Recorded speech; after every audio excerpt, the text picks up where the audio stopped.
Recording in progress.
Recording stopped.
Morning, honorable members, and how are you?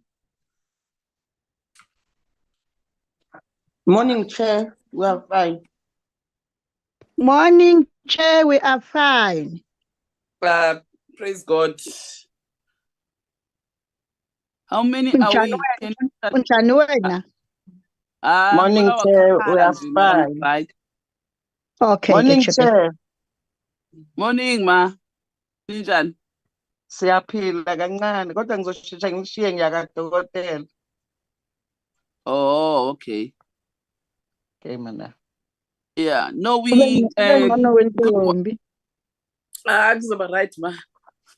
Thank you.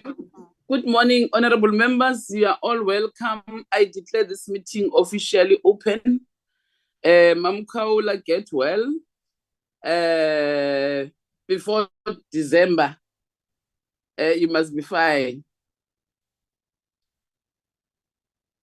So that at least we are also able to go out there and look after people who are in needy. Recording in progress. Okay, December, we're looking after people who are needy. Members, people who, some of them, they don't even have something for Christmas. So we need to try our level best and see how, and those that are able to do it out of love. Today's meeting, we are going to deal with the adoption of our BRRR reports, but it's consolidated into one. I see in the agenda, Nelly, when you wrote as if they are different. So I'm not sure whether last time we did it like that or what. Good morning, Chair. Good morning, member. Okay. Oh, Chair, it's the adoption of the report, and also there was a referral from the speaker on the determination of the remuneration of the Commission for Gender Equality. Chair, it's another report that the committee must adopt. Chair, it's only those two reports, Chair. Okay, so it's one report. The other one is the determination of remuneration of CGE commissioners. Yes, Chair. Yeah. Okay.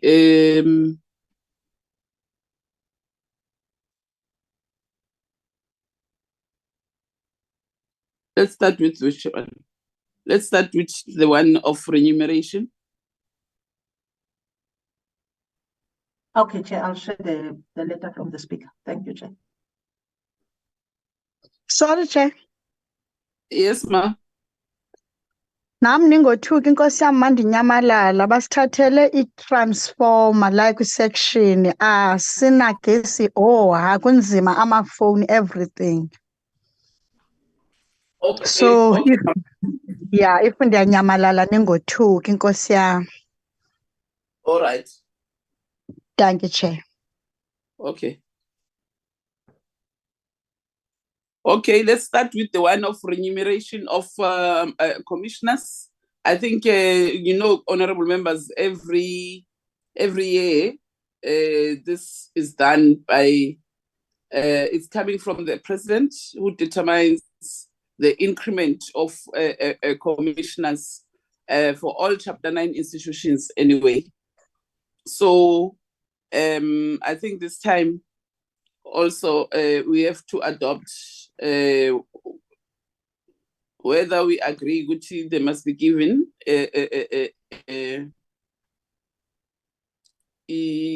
increment by the president. So Gashifa, take us through. Chair, my hand is up. Who's that? My hand is up, Chair. Upoli. Yes, Chairperson. Upoli. Yes, Chair. Okay. Okay. Yeah, Chair. Good morning and good morning to members and all on the platform. I just need to bring under your attention. I'm in the meeting. I will stay in the meeting, but I also have another meeting also dealing with BRRR, Chair, just to bring it under your attention. Thank you. Or the police one, eh? Yes, Chairperson. Okay. It's okay, Bonnie. Maybe let's we will tell you. But let's start with the adoption of this one, because this one, it says the chairperson, the president reports that I'm on number 8. The president reports that he has taken into consideration the economic challenges of the country and the economic challenges the country is experiencing, as well as the current fiscal constraints, and thus intended to make the determination on the matter, which with effect from 1 April 2022 as follows. Chairperson 1.219, Deputy Chairperson 1044, Commissioners 971, part-time members 3,855 per day. So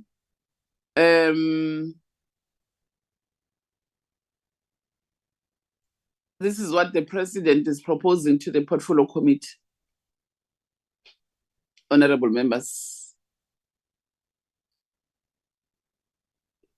I take it that everything that is here, which we have prepared, the letter that is coming from the speaker, from the president to the speaker, from the speaker to the portfolio committee, I take it as table as read, so that we go straight and deal with what the president is proposing.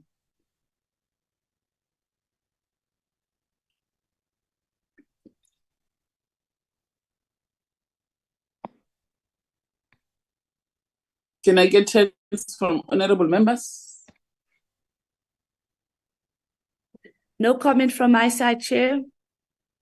Or you don't want to give them increment?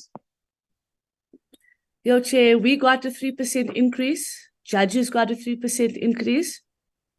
So, yeah.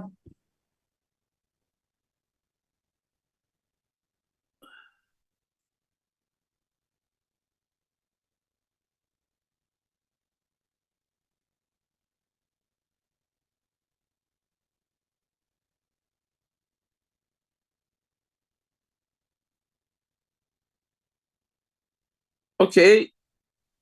Honorable Pony.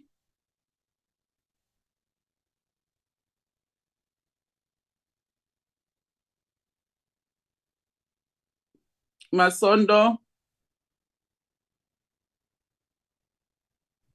Honorable Chair, thank you very much. I support the increment, Chair, as proposed.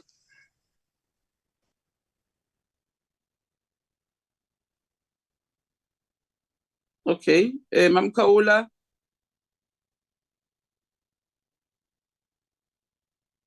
Mam Sonti. Mam Kaula ungenile meeting nangithi. Makoti. Ungenile check man nokuse on na. It's fine, Chair, covered. Oh, okay. Siyabavumela bathole increment, ne? Yes, Chair. Yes, Chair, siyabavumela. Thanks. Thanks, Yeah. Honorable Sonti. Yeah, it means those the new commissioners now what they are going to get from the beginning of the of 1 April, because 1 April bese baqalile, ne?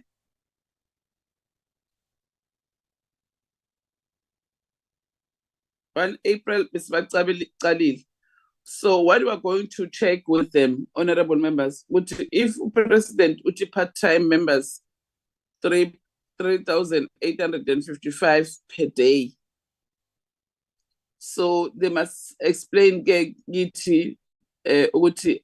how are they going to work into 3,855. Or Kashifa, has it been like this for all these years? Morning, Chair members. That's correct. The President would give a rate per day, Chairperson. So they would have to determine the hours and then calculate how many days, and then that's how they get paid accordingly. Oh, okay. All right. Okay, so umamhlenga ngithi akekho ngibone ngathi khona apology. Yes, Chair, we've received a number of apologies from members, Chair, including Mam Okay. Sorry, Chair, as well as Opperman. Opperman is at public hearings, Chair. Oh, okay. Okay, okay, we take it that this report has been duly adopted. We have agreed that they need to get the money that the president has proposed, and then with the exception of the DA, who is not in agreement. Sheriff, you are not in agreement, or you reserve Never said that. I Yeah? I never said that. I never said I'm not in agreement. I just said I don't have anything to add to the conversation. Oh, but all what we need to know, Pella. All good on my need side, to Chair. say, okay, okay. So all of us were agreeing that they need to get this increment. Is fine. Okay, we're done with this one. Let's go to our report. Kashifa, we need to concentrate mainly on our observation and recommendations, please. Morning, Chairperson, no problem. I don't know, just for the record, do we want to take down any apologies so that it's minuted, please, Chair, before I carry on with BRR? Which apologies? Didn't I take apologies? No, Chair. No, Chair. Why nangumbuzana? Angithi mina ngibona lama report ukuthi azothatha isikhathi eside. That's why I started with this one. Okay. Is there any apology? Yes, Chairperson, it's from, as indicated by the Honorable Sharif, it's Honorable Opperman. Honorable Sharif. Chair? It's Honorable Opperman, Chair. She has attended the public hearing on demarcation amendment bill. And also Honorable Shongo, she's also traveling to Northern Cape with the Committee of Social Development. Honorable Peer is attending Committee on Planning, Monitoring and Evaluation. They are also dealing with their own pre-report. And Honorable Sengwa, she's traveling to KZN. I just also received the other one is from Honorable Masiko. She will join the meeting, but also she's attending physically the meeting of Joint Ethics and Members' Interest Chair. Thank you very much. Okay.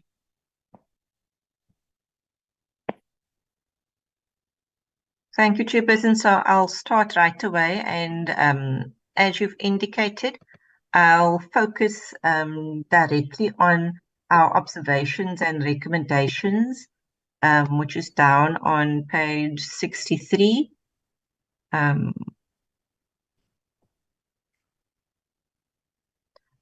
Just to start off, Chairperson and members, good morning to everyone again. It's a huge thank you to the committee, as well as Tasneem and Crystal and Eliswa. This BRR could not have been done without the input and direct involvement of everybody concerned. The document is long, but we've been very comprehensive and ensure that we've covered everything that we've picked up and identified by all three annual reports, the AG as well as the ARCs. Starting directly with the observations in relation to the department, some general recommendations with respect to all. They all three had tabled within the specified time, which is commended. The department only achieved 34 out of 43 targets, which is 79% overall achievement, which is down from the previous year, which was 95%, and 81% in the year before that. I'll just correct that.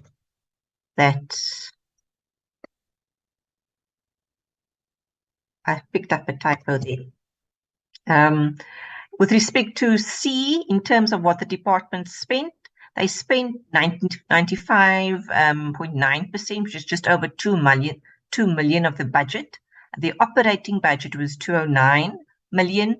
Hence, they've left with an under expenditure of 8.455 million. Yes, that's decreased from the year before, which it was 31.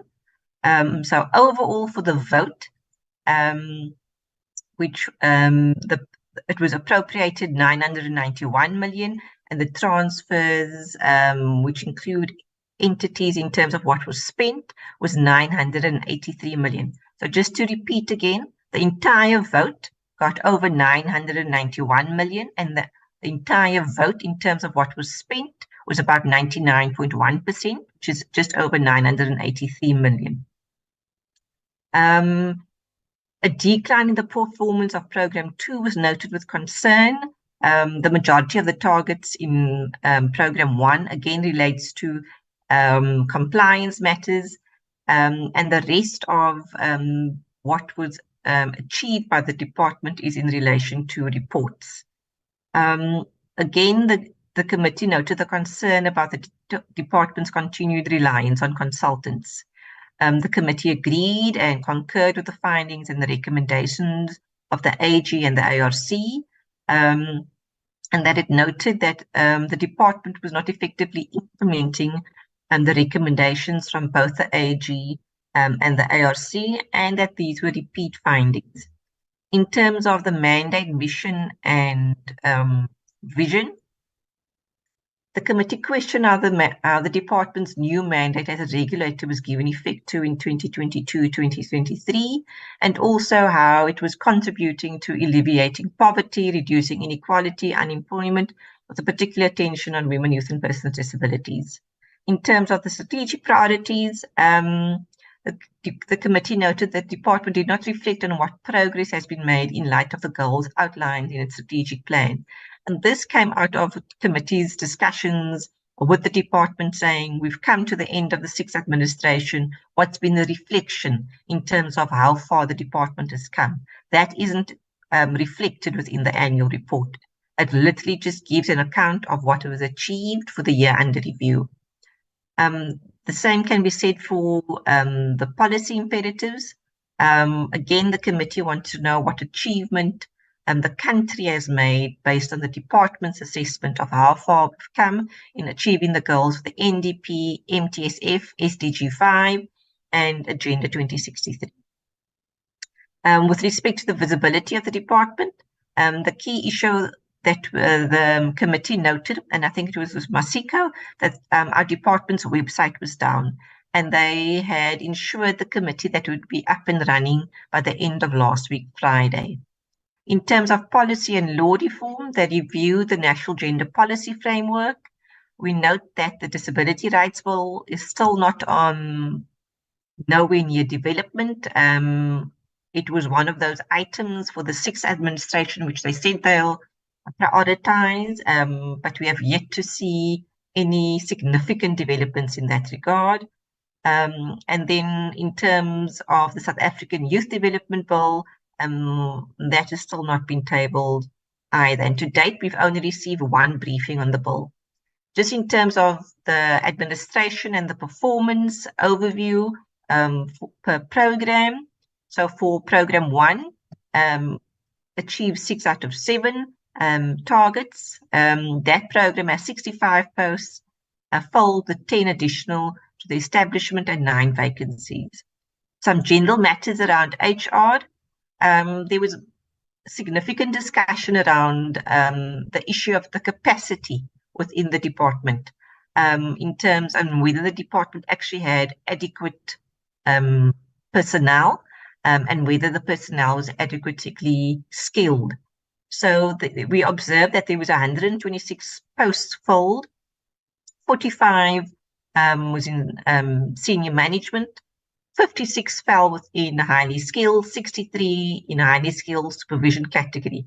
So therefore, there's 164 employees within the department that is meant to have the requisite skills to function at a high level, given the employment ranking, to be able to give effect to the department's mandate and to achieve its goals.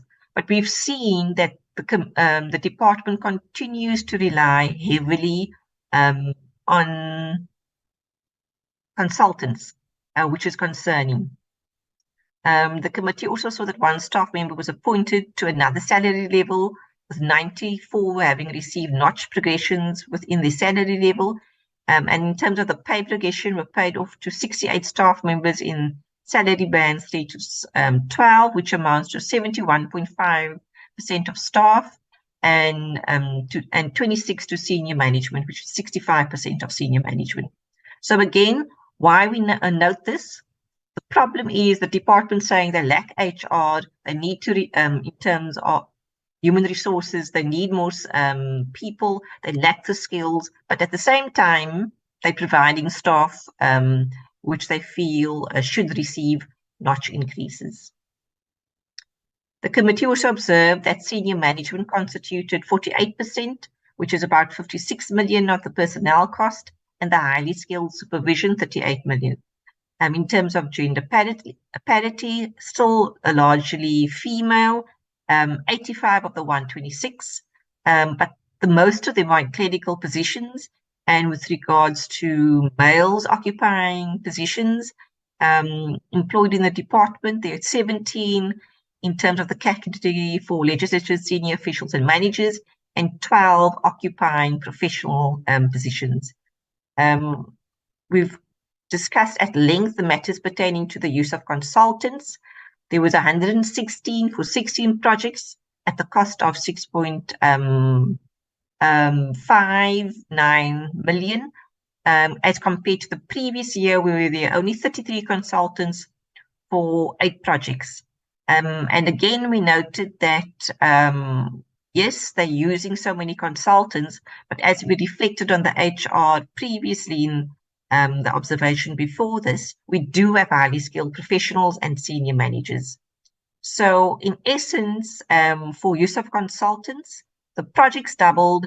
There's triple the number of consultants who work for an indefinable period, and it's 3.5 times the cost as compared to the previous financial year.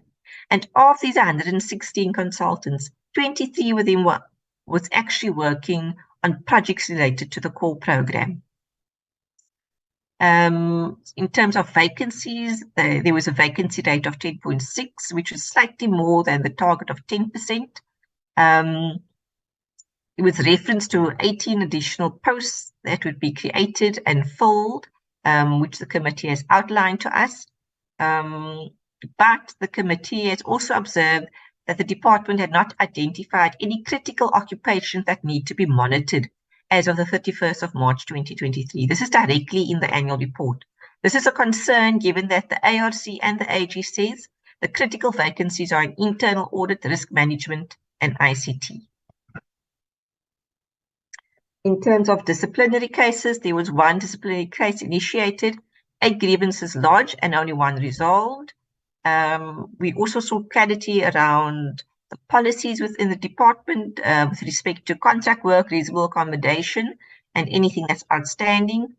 And the HR was urged to finalize these policies and also make staff aware of when these policies are being implemented.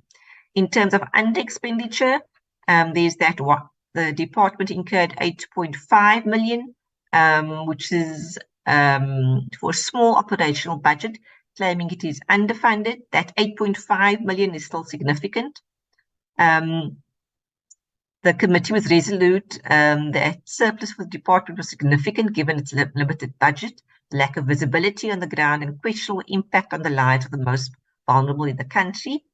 Having assessed the department's Q1 performance for 23-24, whilst a slight improvement was noted, the continued under-expenditure in certain programs is still of particular concern.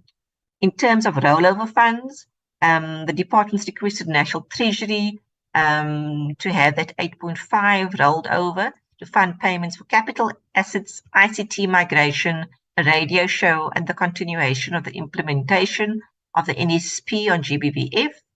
In terms of irregular expenditure, that amounted to 41.712, which is related to previous financial years. The department was investigating 20.4 of the expenditure. The committee also noted of concern that 719,000 of irregular expenditure was incurred for the year under review, which related to a award for bid that was not approved by the delegate official.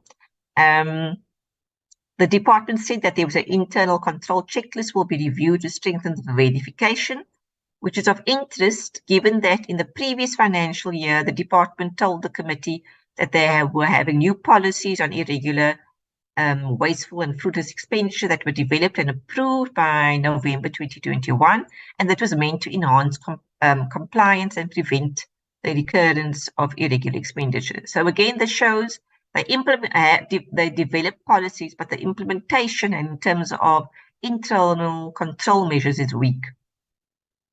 We commend the department for not incurring any fruitless and wasteful expenditure, but we observe that there's an expenditure of 11.787 million on record, and that was from previous financial years, and that it's currently with the State Attorney to investigate and consider possible recovery of funds.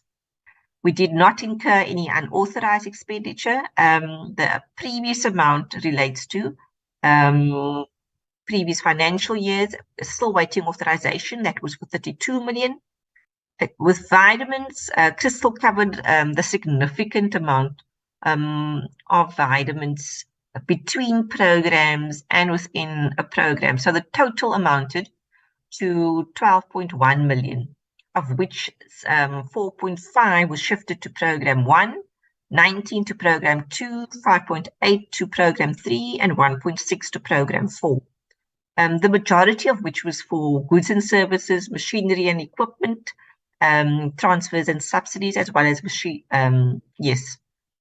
So in all three, machinery and equipment, goods and services, and transfers and subsidies.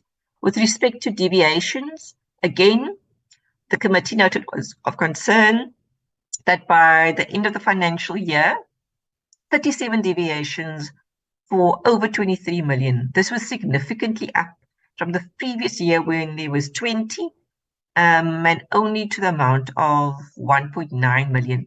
So of these 37 deviations, 15 were single source appointments, 22 related to the department only getting less than 3 quotes for amounts more than 2,000. Of the 15 related to venues and catering, which is really due to poor planning, as the department should be aware of the start of the financial year, which activities it will be undertaking when and where, in order to plan in advance. In addition to the deviations, there was also 9 instances of contract variations, which was concerning. Crystal highlighted to members that 8 of the department's deviations were recorded with the Office of the Chief Procurement Officer, and none of its contract variations expansions. So in addition to the 8 recorded deviations, 2 were not recorded in the annual report. These related to the 6 BMW motor vehicles. In addition, there was no start or end dates for contracts are recorded. The deviation relating to the HSRC also indicates there was no reasons for the deviation. So again, just to highlight to the committee, we've highlighted to the department that it's something that they're needing to look at to correct what is the Office of the Chief Procurement Officer recording in relation to deviations from the department. Donor funds, Crystal highlighted to members again, the committee received over 23 million from the EU, of which it spent 621,000. which formed part of a total amount of 109 million, which was allocated for the financial years 2021-22 to 23-24. So the concern here was when they're not spending the money, it's near the end of that cycle of funding. How's the EU taking into account how they are spending the money and what is required? And given the fact that it's focused on GBVF, it's such an important matter. How is it that we're not spending that money by the department? In terms of investigations and consequence management, we noted the repeat findings regarding consequence management. AG could not, was unable to obtain sufficient appropriate audit evidence that DC steps were taken against officials who incurred irregular expenditure because of this lack of proper records. In light of the concerns raised by the committee in the previous financial year in our BRRR for 2022, the committee reiterated that it was the role of the DG to ensure consequence management was implemented and that she would be held to account accordingly for failing to perform her duties if this was not attended to. The failure of implementing consequence management is of serious concern and requires urgent attention. In terms of supply chain management, the large number of deviations are is a cause of concern and points to poor planning in the supply chain. This despite the committee being reassured in the previous financial year that there was going to be a new SCM policy, which was not only going to be developed, but also approved. In terms of ICT, the committee notes the ARC's finding that there's inadequate human and financial resources, which remained a challenge and prevents the ICT unit to function at a level that adequately supports the department to achieve its programs. We note with concern the unresolved audit findings regarding the gap on the segregation of duties in the ICT unit due to inadequate HR. We also note there was a rollover request made for R1 million on the support and maintenance of the project Microsoft, 600,000 for the payment of the Microsoft license, and 1.767 million for the installation of ICT infrastructure, which was part of that relocation. In terms of our observations and recommendations for the AG and the ARC, the committee concurs with both the findings and recommendations. We see in the department's annual report, the AG section, that some of the things were incomplete. They actually didn't stipulate the exact page numbers. It just brings to point that if this annual report was approved and the AG approved it, how do they miss such type of errors? With respect to repeat findings, again, it's concerning that there have been repeat findings by the AG and repeated calls by the committee itself, the department, to address the particular matters. It was unacceptable and required urgent attention. In terms of compliance, again, repeat findings with legislation as identified by the AG, as well as those related to internal control. Lack of consequence management, again, it's a note of concern for both the AG and the ARC, and it's a repeat finding. We welcome the fact that in terms of the scope, they focused on program 2 and 4. But the concern by the committee in relation to the AG was the nature of the audit and the enforcement of recommendations, both the findings and the recommendations are a repeat of previous financial years, which points to little to no improvement by the department in this regard. In terms of the relationship with the ARC, we inquired about how they work together with the ARCs of the department, NYDA, and the CGE, given the concerns and repeated findings, lack of implementations of recommendations by the committee. So the concern was definitely around the enforcement by the AG and the ARC in its recommendations. In terms of outcomes of performance audit based on the AG's audit of the entities in the portfolio, the committee acknowledged the AG's opinions expressed regarding the impact of the department, the NYDA, in light of the targets and budget spent. However, the questioned the committee, sorry, I'm just picking up a typo. They questioned the AG's finding regarding the instability of management within CGE and requested clarity on the matter. So the committee goes on to state that in order for the AG to be fair, we've seen that if they're commenting on the management of CGE, it actually didn't comment on matters pertaining to management for the department. Given that irregular expenditure wasn't being prevented,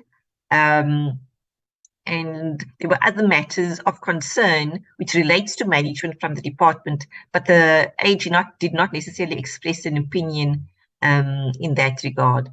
The other matters which the committee noted was whether the AG indicated that the department was doing well at senior management, when in fact it reported that the department awarded contracts without following proper processes, and there was a DDG who was paid but not performing the required duties in the department, all of which points to concerns pertaining to management. The committee was also concerned that some deviations by the department were not registered with the Office of the Chief Procurement Officer, National Treasury, and inquired whether the AG actually checked these during the audit process. In terms of donor funding, the committee noted with concern the lack of information by the AG regarding donor funding for both the department, NYDA and CGE, and expenditure in this regard. The committee indicated that an assessment of donor funding was important, given that it was linked to almost all of the core programs. In terms of whistleblower allegations regarding the NYDA CEO, the committee noted that the AG was appraised on the matter, that it had formed part of the audit and awaited the outcome of the investigation. In terms of the ARC, the committee acknowledges the findings and the recommendations. In terms of the internal control, we picked up the contradiction between the finding of the ARC and that of the AGSA, as the ARC says the reporting was generally adequate and effective. So it brings into question how, again, as we look at the relationship between the ARC, how it reconciles matters. In terms of internal audit, the ARC notes that, and we acknowledge the repeat finding of the ARC in this regard regarding limited human resource capacity, and that should be addressed as a matter of urgency. So despite the ARC calling for this, not much has been done by the department in that regard. Again, risk management, there's a repeat finding for in-year monitoring quarter reports. The ARC was satisfied with the financial statements, annual financial statements and performance indicators. ARC commended management on improving financial and performance reporting, which resulted in an unqualified audit opinion with no material findings. In terms of compliance with legislation, it complied with legislative framework. Even though it did comply, it did not request condonation and removal of irregular expenditure incurred in the prior financial years from Treasury by the 31st of March 2023. The committee notes that the ARC is concerned that even though the department implemented consequence management against officials, there were still outstanding transactions where the determination of facts could not be performed because the records could not be traced within the department. Again, the issue of lack of records has been an ongoing area of concern. The ARC acknowledged the department has committed to apply the Treasury for condonation and removal of the aforementioned transactions in line with the PFMA. In terms of ICT, again, the committee notes the concern regarding the inadequate human and financial resources has remained a challenge, but that management,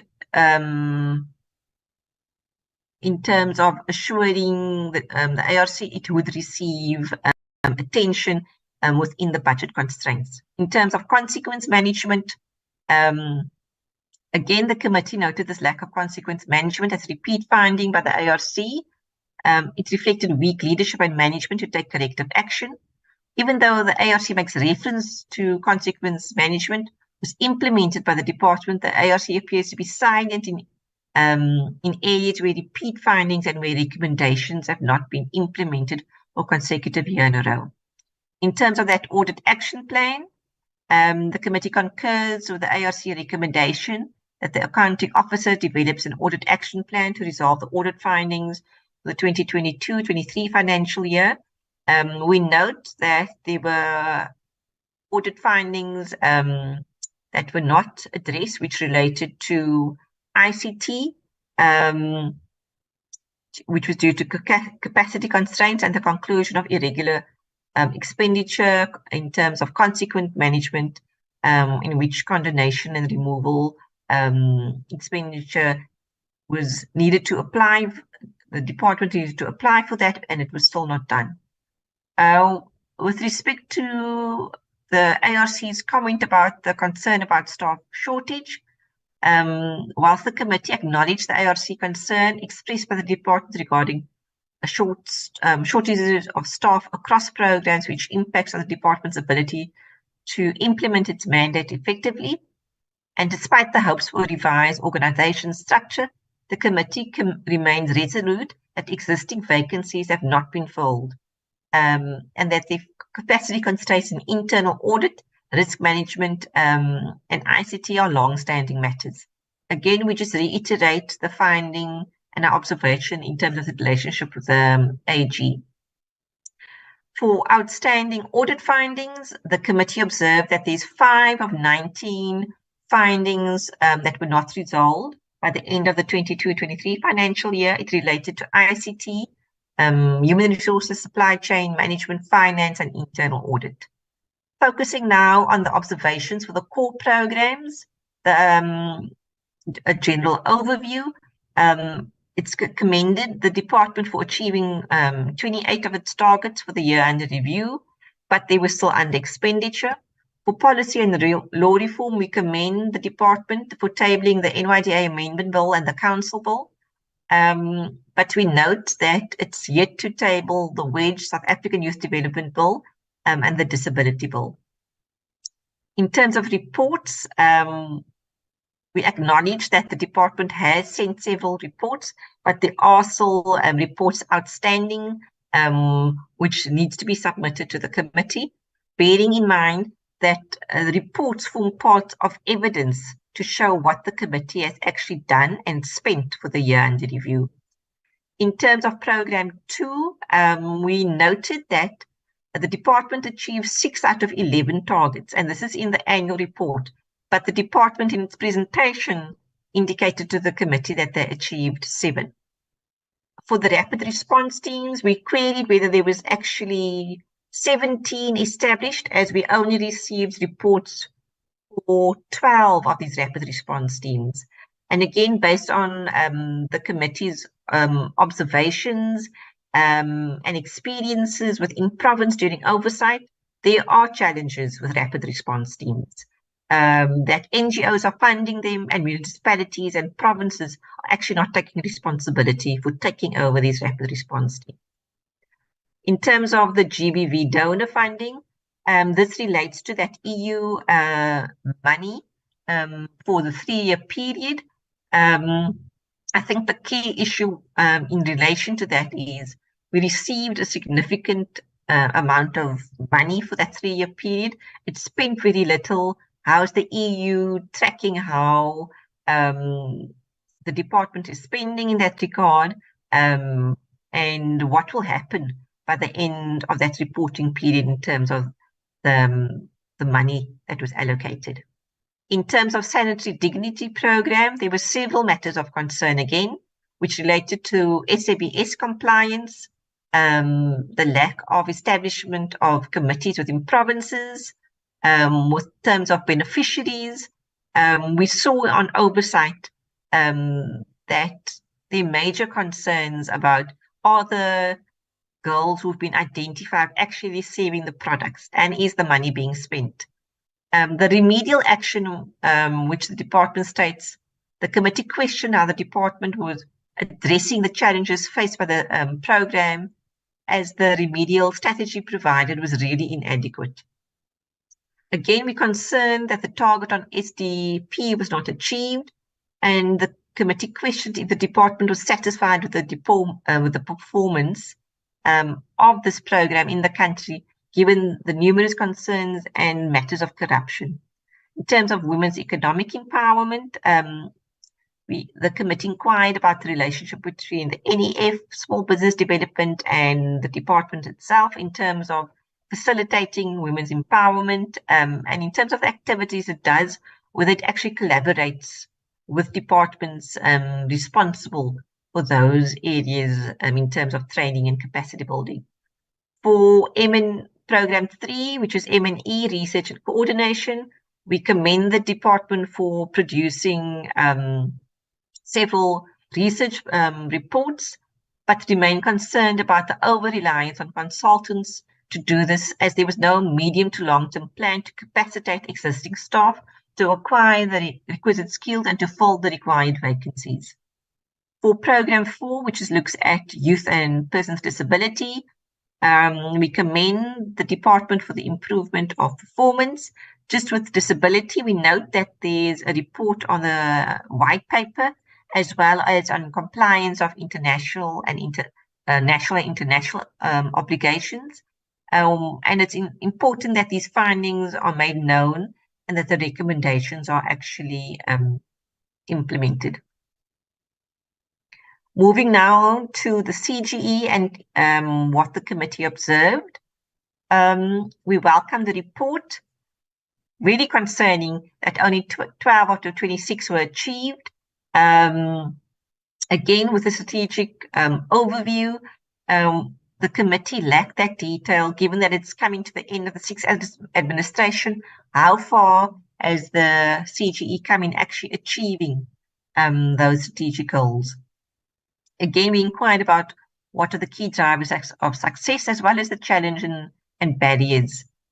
What was also absent is the CGE's assessment of how the country is feeling in terms of, like with we noted the department, for the NDP, SDP, and Agenda 2063, in light of what it's done for the year under review, but also given that if we come to the end of the 6th administration, what have they achieved and what can they tell us based on the work that they've done? In terms of governance, the committee observed that the policy to regulate the interface between commissioners and staff, or the role of a company secretary, was not reported on in the annual report, as was the case in the previous financial year, which is concerning. We acknowledge that they submitted the commissioner's handbook, but we saw that the track changes. The CGA gave an explanation, and the committee was satisfied that this will be finalized, this document, and it will be sent to the committee. The committee noted its discontent with the CGE's lack of enforcement of internal controls and consequence management. It also observed the CGE's audit and risk committee and agreed with its findings, and as that of the AG as well. In terms of performance of commissioners, meeting attendance, again, we noted the absence of a commissioner without an apology. It was raised as a repeated concern, and again, just reiterating the importance of attending portfolio committee meetings as it relates to the oversight of the CGE. Accounting of commissioners' performance was raised as an area that requires review. The committee reiterated that without the requisite policies in place that clearly outline standard operating procedures, problems will arise. The committee was concerned that SOPs were not in place and adequately enforced, and thereby raising questions around how commissioners account for their time and get paid. To this end, the committee queried whether all commissioners had declared their disclosure of interest, so as to indicate if a commissioner was employed elsewhere other than the CGE. Complaints in this regard have been brought to the attention of the chairperson of the portfolio committee. In terms of HR, the committee acknowledged that the term of office of 4 commissioners will come to an end October 2022. I think this was a matter which was in the previous BRR, so I'm going to take it out because it's not relevant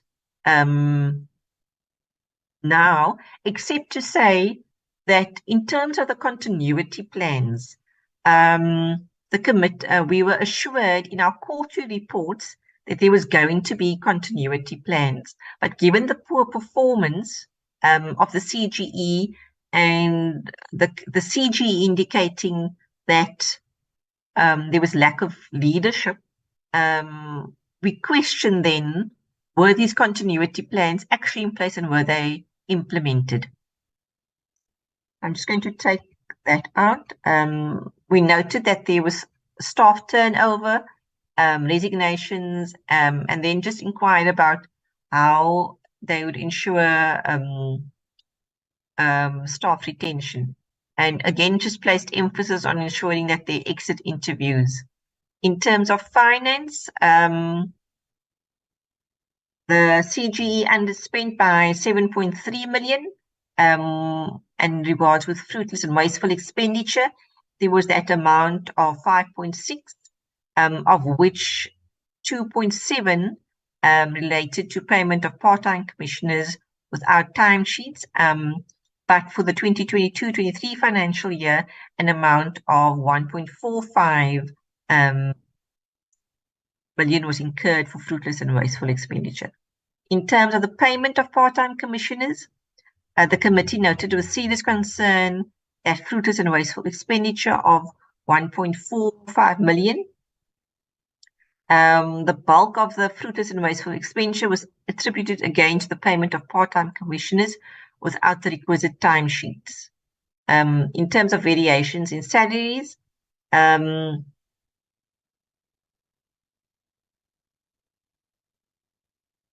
we noted that there was variations in terms of commissioner salaries. I think again, this was an observation from last year. I think the key issue around the variations in salaries, if I recall correctly, members, the variations between salaries of commissioners it's because of armored claims, especially with regards to the part-time commissioners. It's the claims of hours. That's one.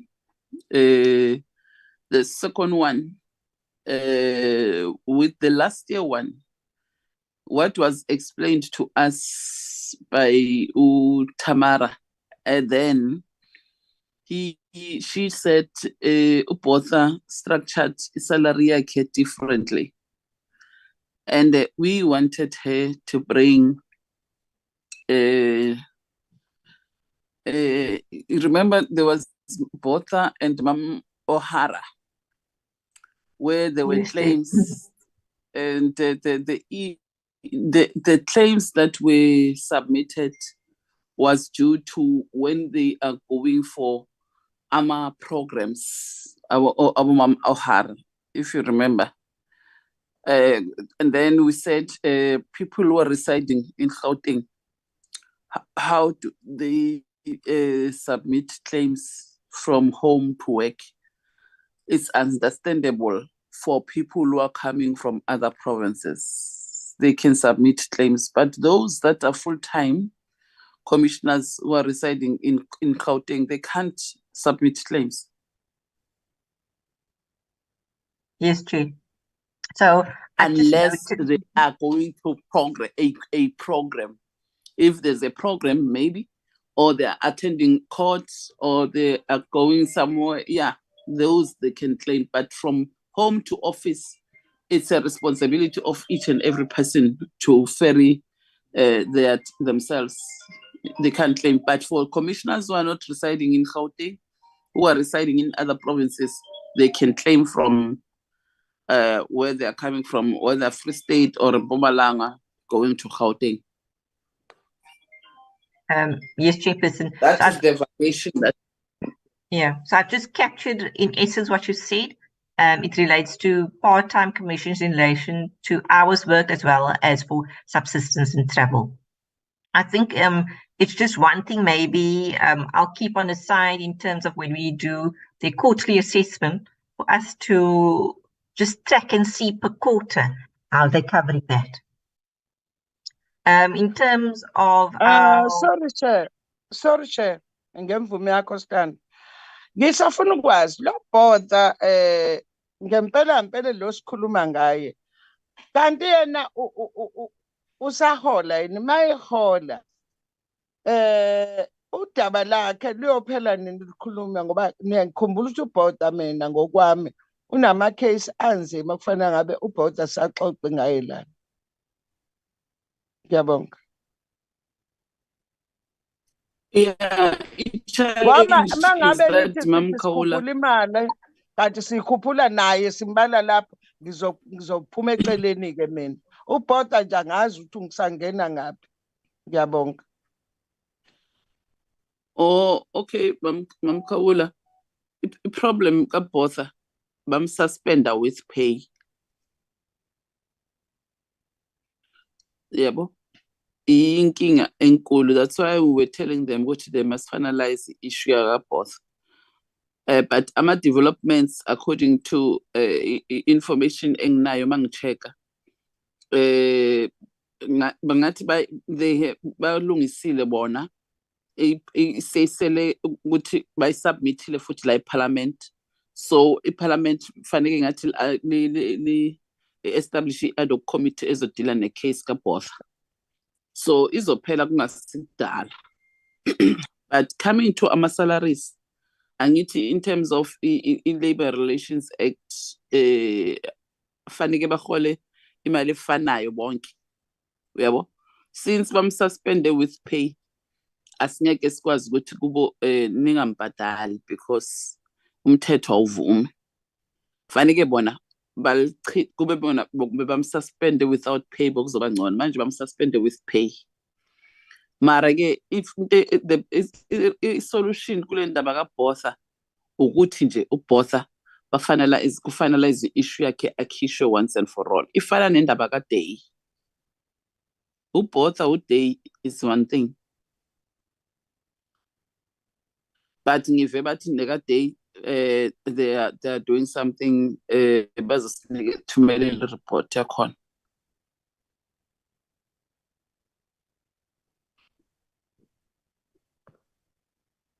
Okay, Kashifa, Okay, can continue. Thank you, Chair. Just our observations around the court monitoring SAP.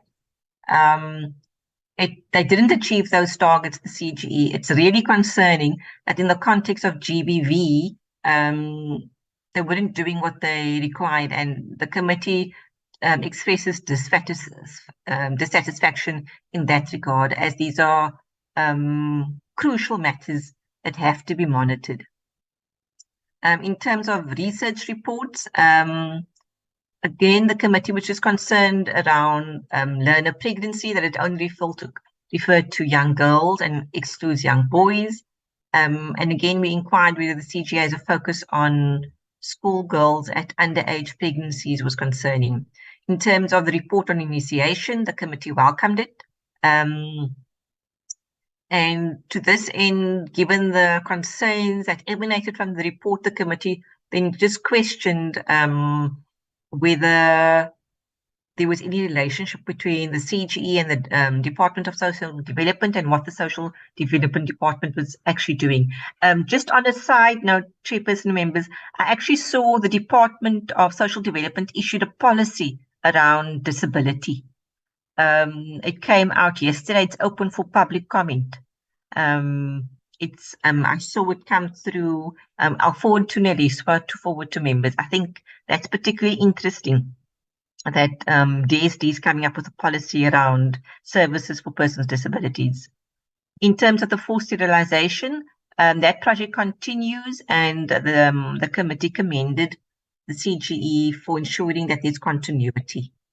For the second outcome 2, again, with this case management, it's really concerning the large number of pending cases. Yes, there was a difference in the number of those that are opened and closed.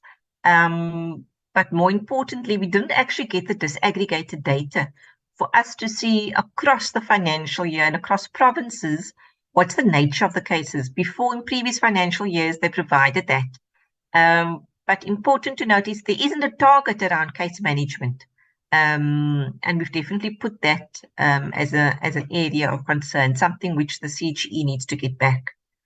For gender mainstreaming, we just inquired about how the SDGs were localized through gender mainstreaming and what's been the impact of their training in that regard. In terms of the community radio and education and outreach, we commended the CGE for doing the work. And again, the focus was around how to deal with challenges faced by communities, especially rural communities, to access social media due to the absence of Wi-Fi in these areas. And again, this particular outcome we've seen has underperformed in this financial year. It focuses on key things, but the underperformance is really unacceptable. For the third outcome, we inquired about whether there was a report on illegal mining. And then we also noted that we've seen the department did a review on the gender policy framework, but the CGE made no reference to any commentary in relation to this policy, and yet it's so important. For the fourth outcome, in terms of visibility, we queried how what the CGE will do to increase its visibility and impact to achieve its strategic outcomes, as this was a concern for members. Again, with the Legal Practice Council, they provided us with an update and that they've engaged with the state law advisor, was waiting an outcome in that regard. But it's a long-standing matter. It's an area of concern, and we want it resolved. In terms of internal control, the committee was concerned about the lack of internal control measures in terms of lack of compliance with legislation on supply chain management. With a turnaround strategy, the committee was saying, given all the concerns of the CGE, if there was a strategy in place to actually to turn itself around and look at how things can be improved. For the use of consultants, 1.9 million was spent on consultants and professional fees. We don't know what the consultants were used for, and this was concerning, given that the CGE have people to write research reports. In terms of internal controls, again, the committee queried how the CGE will strengthen the controls to avoid fruitless and wasteful expenditure, and what plan was in place to deal with risk mitigating factors. In terms of the CG and the AG, the committee was concerned about the audit outcomes, who should be held accountable for the fruitless and wasteful expenditure. We questioned whether the AG had powers to conduct investigations, given the concerns within the CGE that were raised. Noted the lack of proper documents that were received.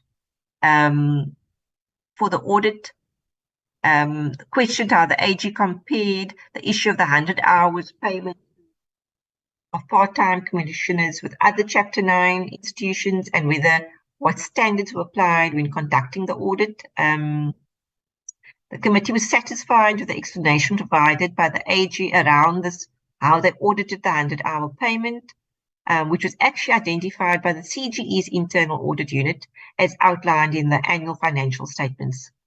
So the committee concurred with the AG recommendation that the CGE needs to ensure that the audit action plan and relating mitigating actions in terms of consequent management need to link directly to the audit findings. This will enable the prevention of repeat finding expression in the next annual report and audit. In terms of the ARC for the CGE, the committee requested clarity on the issue that the CEO does not have powers to take actions against the employees, as the plenary has more powers as compared to the CEO.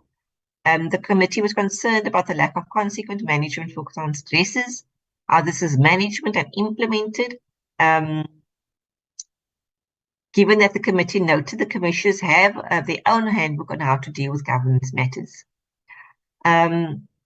We were concerned that we still have not received a policy for the CGE with regards to that 100-hour payment for commissioners, as it was an issue that came from the previous financial year. In terms of the committee questioning whether there is a procedure to be followed when implementing consequence management, as a lack of consequence management is a repeat finding which appears not to be addressed within the CGE. We were concerned about that fruitless and wasteful expenditure as it relates to payments of part-time commissioners, but given the lengthy explanation provided by the chairperson, the committee inquired how the ARC was dealing with the matter and what was required to rectify the fruitless and wasteful expenditure. We noted with concern the findings by the ARC on the internal controls of the CGE. So the committee questioned then what happened between April and October 2022 regarding the timesheets by part-time commissioners, given that some commissioners did not submit reports for a quarter or did not report against a strategic objective or outcome. To this end, the committee questioned how the CGE then justifies remunerating commissioners when no reports were submitted, and what are the consequence management implemented for commissioners who have not done their work. In terms of our observations for the NYDA, overall the committee was very happy with the performance and its improvement of reporting, as well as the audit outcomes. With the strategic priorities, again, we just highlighted that was lacking in terms of the NYDA's overall assessment of how far the country's come for youth within the SIS administration, knowing that it's coming to an end. And we inquired about what's the NYDA's assessment of the key challenges and what should be prioritized in the 7th administration. For youth unemployment, again, this still is a concern, and it appears to be increasing, and whether the NYDA was monitoring the issue. For youth in rural areas, the committee was also concerned that young people in rural areas are not considered by the NYDA at the scale that they should be. In terms of the ARC findings for the NYDA, the committee welcomed the report and noting that the ARC observed improvements. The agency had incurred that fruitless and wasteful expenditure on account of that service provider for not delivering goods. And again, here, the committee just questioned how the ARC was dealing with it. And we also noted there were 2 findings that the ARC highlighted for the NYDA, which related to that 71% for financial performance and a slight regression in terms of 100 to 93% for reporting. But generally than that, the committee was satisfied with the explanations provided. So for program 1 for the NYDA, again, we welcome that there was no irregular or fruitless and wasteful expenditure incurred. We highlighted again how that 71% could be improved. We inquired about consultants, but were satisfied to hear that they do not use. For the fruitless and wasteful expenditure, much time was spent on the issue of when they identified it, what was being done, and the committee was satisfied that the money is being recouped and that those service providers are being blacklisted. The loans written off, we inquired about what the total was. For HR, we asked specifically around those contract workers, that there was 159 of them, and we're happy that all of them were absorbed into COCTA. I must acknowledge, members, that we did see there's a slight discrepancy in terms of the actual numbers employed within the NYDA. So within the annual report, they reflect 515 in one table, but in the presentation to the committee, the number was definitely more.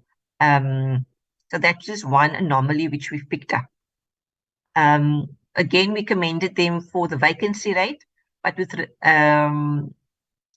the disability employment equity targets, they don't report it. And again, it's just reiterating that they must. For us to see, we acknowledge they include people within their programs, but how many persons with disabilities do they actually employ? In terms of the performance of the board, we welcome the improved working relations. The reports by the chairperson, deputy chair, and board members was welcomed, as well as the various initiatives that they undertook. We asked them about the key challenges identified and what they would do differently going forward. In terms of time management and contributions, this was an important matter, and again, not only related to attendance of portfolio committee meetings, but also how board members account for their working hours. And the committee was then unsure as to how all of this is taken into account. As there's within the annual report in terms of salaries that showed various amounts incurred for various non-executive members. We reiterate the importance of attendance of all board members, not meetings, just to correct that.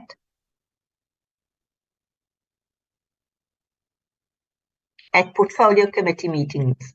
So here it was noting that there was an apology tendered, but the committee, the overall observation and principle was it's important that they attend the committee meetings because it's about part of accountability. So given the concerns raised about attendance, participation and contribution of board members and measurements to assess this fairly, the committee proposed that these are considered in the NYDA amendment bill. And it's something we will keep in mind when we do clause by clause deliberation. For program 2, we inquired what contribute to the success in terms of the partnerships with the private sector and SETAs. We questioned whether there was any relationship with the Sanitary Dignity Program. It wasn't explicitly reported on. Again, for the skills acquisition, several youth acquired.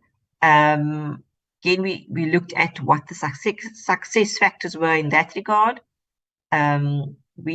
Committee requested the agency to assist young graduates with employment opportunities, as this was a concern that this cohort of unemployed youth was growing.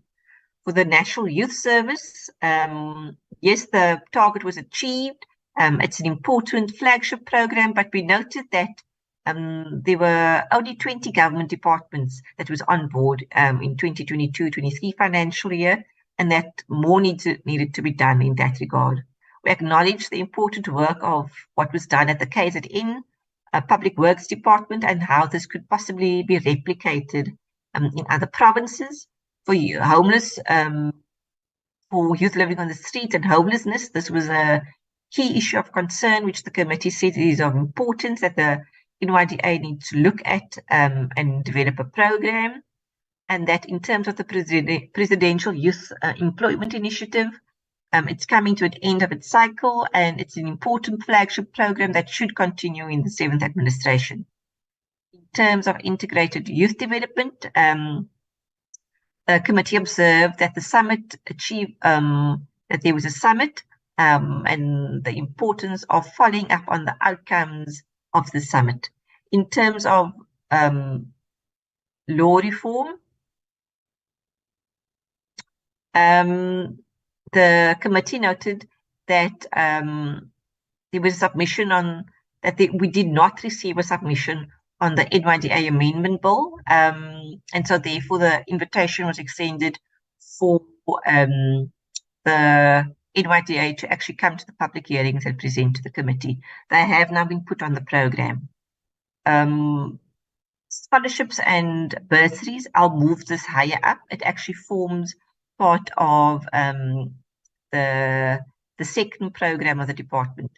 But for the scholarships and bursaries, one, we acknowledge that they've done good work. There were 34 youth that benefited.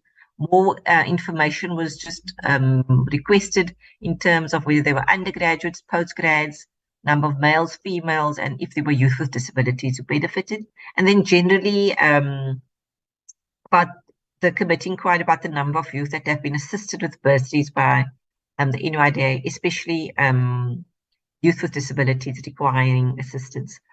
For the fellowship, the committee queried when the first intake for this Mandela Fellowship would be, and whether it would be only for South Africa or extend into the continent.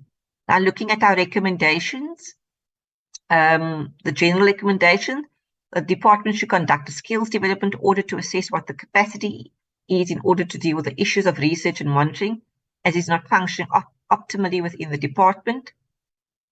The department officials responsible for incurring under expenditure should be held to account. The DG should implement consequent management against officials for non-performance. The communication unit of the department should ensure that the department's website is operational. In terms of the audit action plan, it should be submitted to the committee. It should take into consideration the recommendations by the AG and the ARC.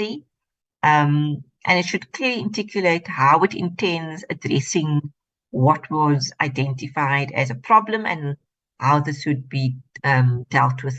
You need to put a time frame, Kashifa. Sure, Chairperson. What I've done, I'll just take members to the end. So here, I've said that they need to give this to us when they report back to Q1 and Q2. But if members want us to give this by the end of December or the end of November, I can state that. So it's either we ask the department to give it to us when they report on Q1 and 2, or tell them to submit by the end of November. So I'll take guidance from chair and members when this should be submitted. So the first one of the options is it comes together and they present it to us when they do Q1 and Q2 for 23-24, or they just send us the plan by the end of November of this year. Members can honorable members, which time frame do we choose? The quickest one, Chair. Eh? The quickest one. Because we give them a lot of leeway. We really do. They need to come back and report. Okay, meaning the quickest one is November, ne? Yes. Yeah. Kashifa, November. Yes, Chair. So the department should submit its final audit action plan for the committee's consideration by 30 November 2023 and report at the next quarterly report briefing. So we'll get the physical document in November and then they present it to us when we ask them to do their quarterly report briefing. In terms of financial performance for in-year monitoring reports, it should continue to submit quarterly reports to the committee in line with Treasury regulations. For spending trends, it should continue that the committee recommends that the department monitor spending patterns, that it's in line with the respective strat plans and annual performance plan. We require detailed financial reports on a quarterly basis. It should outline the purpose and activity as it relates to the APP and include specific targets related to expenditure management in the APP for 2024-2025. In terms of the APP, the department must ensure that its APP is costed appropriately with clear indication as to how and when it intends undertaking activities with corresponding costs. For irregular expenditure as well as fruitless and wasteful expenditure, the committee urges the department to take disciplinary action against employers responsible for irregular expenditure and fruitless and wasteful expenditure. It should further develop an action plan on steps to prevent irregular expenditure as well as fruitless and wasteful expenditure. In terms of deviations, the department should attend to the OCPO discrepancies, that's the Office of the Chief Procurement Officer, and report back to the committee on the outcomes year 2. In addition, the department should submit a spreadsheet of deviations made with reasons to assist members of the committee to understand why deviations were made. For consultants, it should submit an updated report on the use of consultants, who they are, how many have been used, the list of projects, how long the consultants have been working in the department, and the costs incurred. Where relevant, the department should also provide the committee of M&E donor reports and donor expectations for the disbursement of funds. In terms of the AG and the ARC, the AG should engage with the leadership of the CG and request more information on the submission of timesheets of part-time commissions and matters connected therewith, and report back to the committee accordingly in light of its audit findings. The AG should attend the meeting of the committee with the CGE on Friday and provide issues raised in the meeting held on the 10th of October. That has been done. It should conduct its audits fairly when auditing the department and the entities, and also improve on its relationship with the ARC for the department, for the department, CG, and NYDA. And the ARC should monitor whether officials who had not implemented the recommendations of the ARC are held to account. For HR, for the department, for vacancies, all key funded vacancies should be filled within the specified time allocation. In instances where this is not complied with, the department should clearly identify within the quarterly reports to the committee reasons for failure to comply and remedial action taken. The department should submit a list of vacancies that have been prioritized and a time frame for filling the required posts. For performance management, the committee recommends that the heads of programs provide quarterly reports of consequence management for the non-delivery of targets with a clear indication of the remedial action implemented. Each program and sub-program will be required to present progress to the committee on a quarterly basis. The use of consultants, the department must review its continuous reliance on consultants and report back to the committee on how transfer of skills is enabled to department officials by the current cohort of consultants. For DC cases, the department should submit a comprehensive report on all cases in the department and brief the committee accordingly. For governance, the committee reiterated the importance of the compliance with the PFMA and Treasury regulations, and that failure of officials in this regard must be dealt with expeditiously. To this end, the committee recommends that department report on how it deals with transgressors and what remedial action is taken. This should be presented in the quarterly reports. The committee remains concerned about the non-compliance and adherence to laws and prescripts by officials within the department. The department should consider including a specific key performance indicator and targets that address compliance to laws and prescripts. At the moment, there isn't a target that monitors this for the department. So if what we're suggesting is, if they actually have a target around compliance, they would be compelled not only to report against it, but show when it's not achieved what's being done. And this comes about because there's a repeat finding year on year.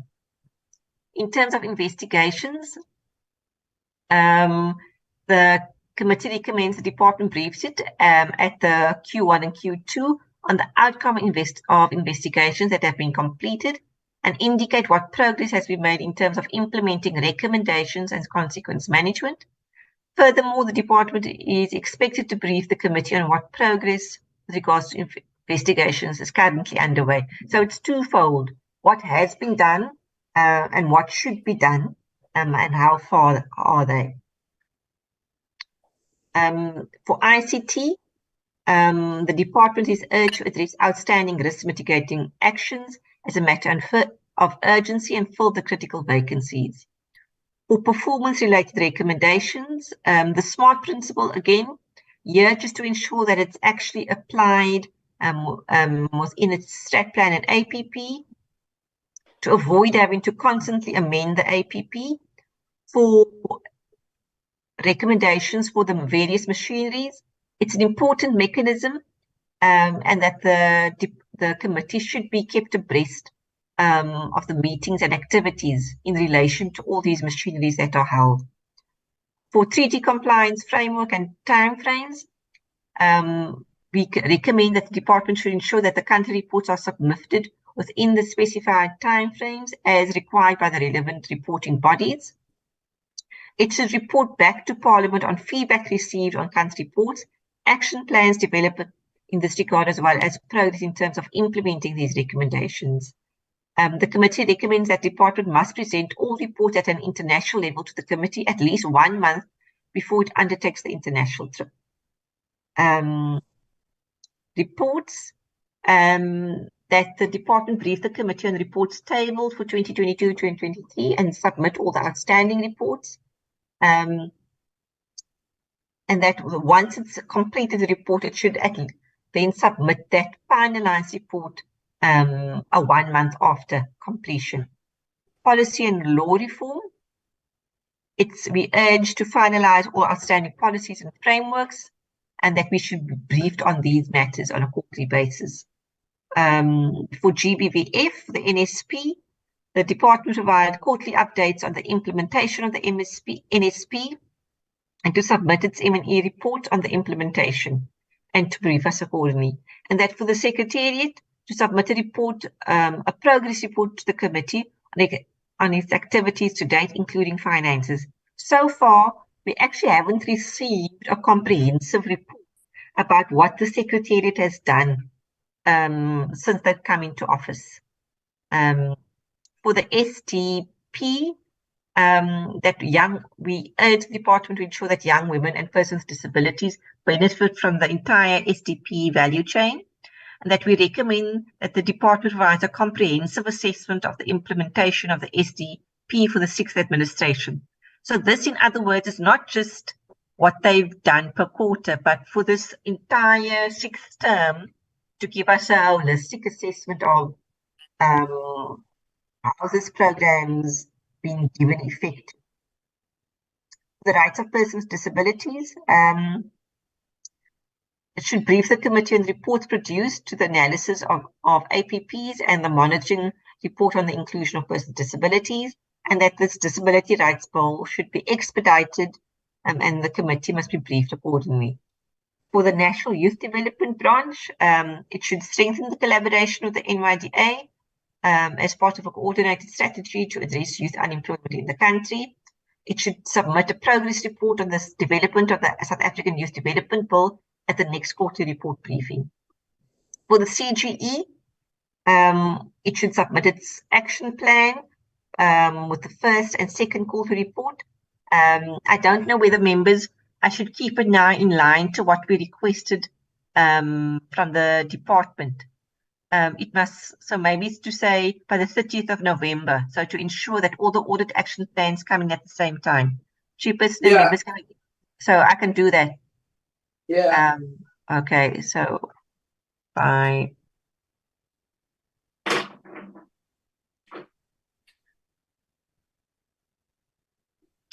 and then over and above that, it must report on the progress for the audit action plan on a quarterly basis. Yeah. It must maintain its tight control over its fiscus and avoid over as well as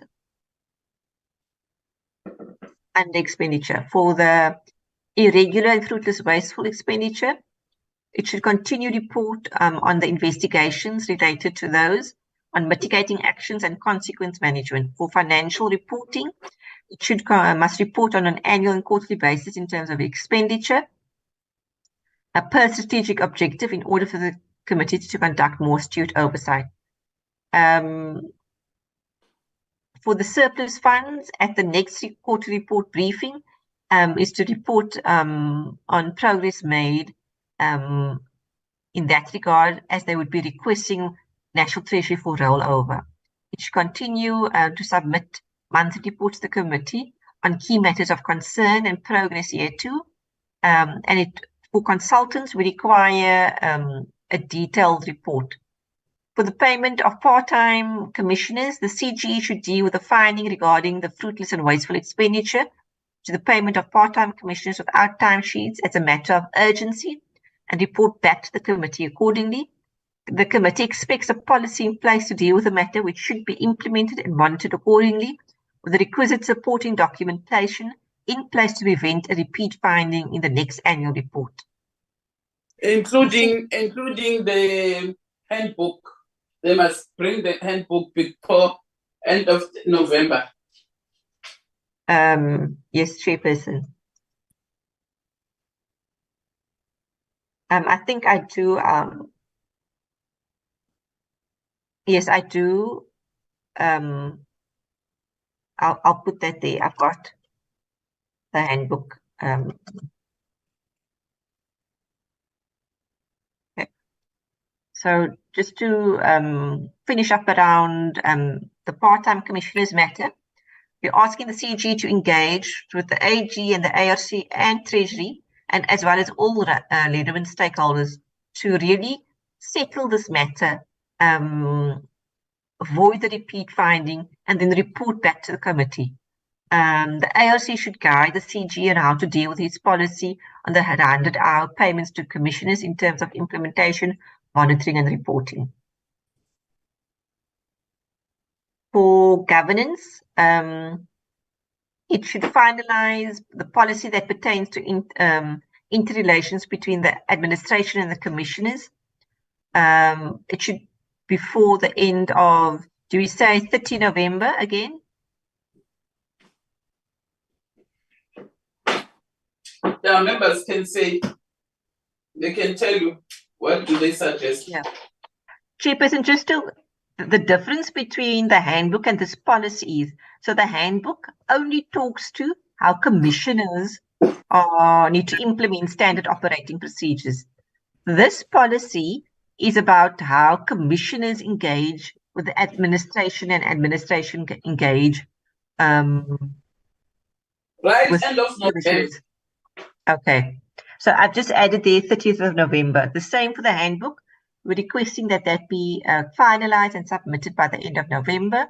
We're also requesting for that business model to be submitted. And I'll put the November as well. For consequence management, it should hold to account commissioners and employees who transgress policy and laws and ensure appropriate consequence management is implemented. For the Legal Practice Council, we're just urging the CGE to follow up with Justice and the Law Advisor and to ensure that this matter is dealt with and resolved as a matter of urgency. For program performance, they must prioritize vacancies. It should improve on complaints handling. It should discuss the strategic directions with the Secretariat and ensure that they implement them. More work needs to be done on monitoring of courts, the NPA, SAPs, and TCCs. They should finalize monitoring tools and ensure that all commissioners have annual and quarterly targets to fulfill in this regard. Chairperson and members, I thought this is particularly important, given that some commissioners do visit courts and police stations and TCCs, but it's not often done by each and every commissioner. So I thought a direct recommendation would just ensure that they actually factor that in going forward. And that the CGE should also use languages, including the use of sign language to communicate with the community. That commissioners to continue to report on a quarterly basis on their deliverables and that it's in line with the strategic outcome as per the APP. For the NYDA, I'll assure again that it must be submitted, the audit action plan to the committee by 30 November 2023. So now we have all 3 audit action plans coming to us at the same time. It should provide quarterly progress reports on the implementation of the audit action plan. It should consider setting higher targets, and that's because we've seen that they've often exceeded several targets. We're inviting them to the public hearings and to make a submission. And given the concern about the participation of board members, that one of the recommendations is that the committee propose that these matters are considered in the NYDA amendment bill, and how we need to factor addressing that. The NYDA should engage with the CGE to collaborate and share information on Ukutwala program, which forms part of a wider gender-based violence initiative. The NYDA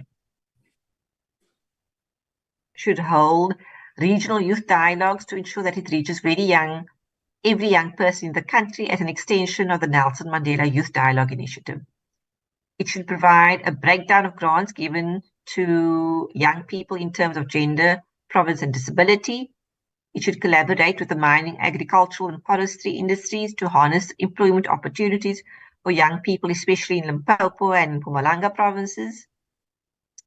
The NYDA should invite the committee to its various initiatives, especially work such as youth dialogues, and include members and their constituencies as areas of focus. In addition, the NYDA should consider utilizing the skills and expertise of individual committee members when undertaking initiatives within the communities. It should provide a breakdown of the number of young people who benefited from the Solomon Mahlangu Scholarship Fund in terms of gender disability and postgrad degrees. And the NYDA should engage with Treasury on extending the PYEI into the 7th administration. So for Treasury, we identified the committee request National Treasury to consider the condonation request by the department and the CGE.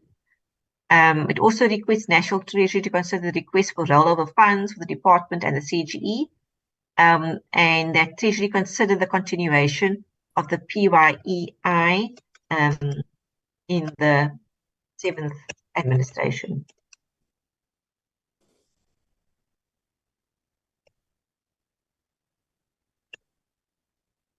For the Auditor General, that they follow up on the payment of part-time commissioners without timesheets submitted in terms of that fruitless and wasteful expenditure, having taken into consideration the findings of the ARC, the internal audit, and the portfolio committee, Women, Youth and Persons with Disabilities, in order to resolve the matter and ensure recommendations have been implemented.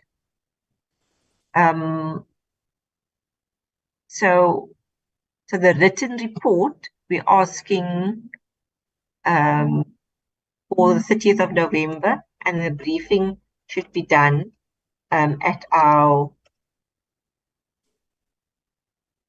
Q1 and Q2 reports for 2023 and 2024. So in conclusion, the committee will endeavour to monitor the department, the NYDA and CG with respect to the implementation of recommendations made by the AG as well as the ARC, and has committed to engaging jointly in future. In conclusion, the committee urges the department, the CGE and the NYDA to take its recommendations seriously and implement these expeditiously. Chairperson and members, that is our BRR for 2023. I'll take now anything in addition that members feel may have been omitted, but I don't think there's been any, Chairperson, as we've stopped as we've gone along the way. But I'll hear from Chairperson and members. Thank you. Thank you very much, Kashifa. Honorable members, that is the report. Our report, can we get hence if there are other things that maybe we've omitted?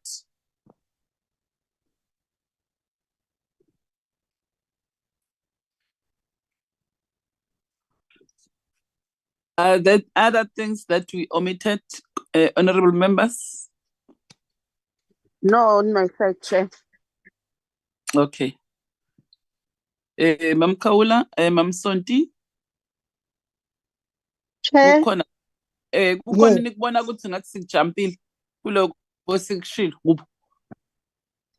No, Chair, akukho, but mina ne I was on that issue of Umama Kaula ne, but I was just waiting for Ukashiva to finish.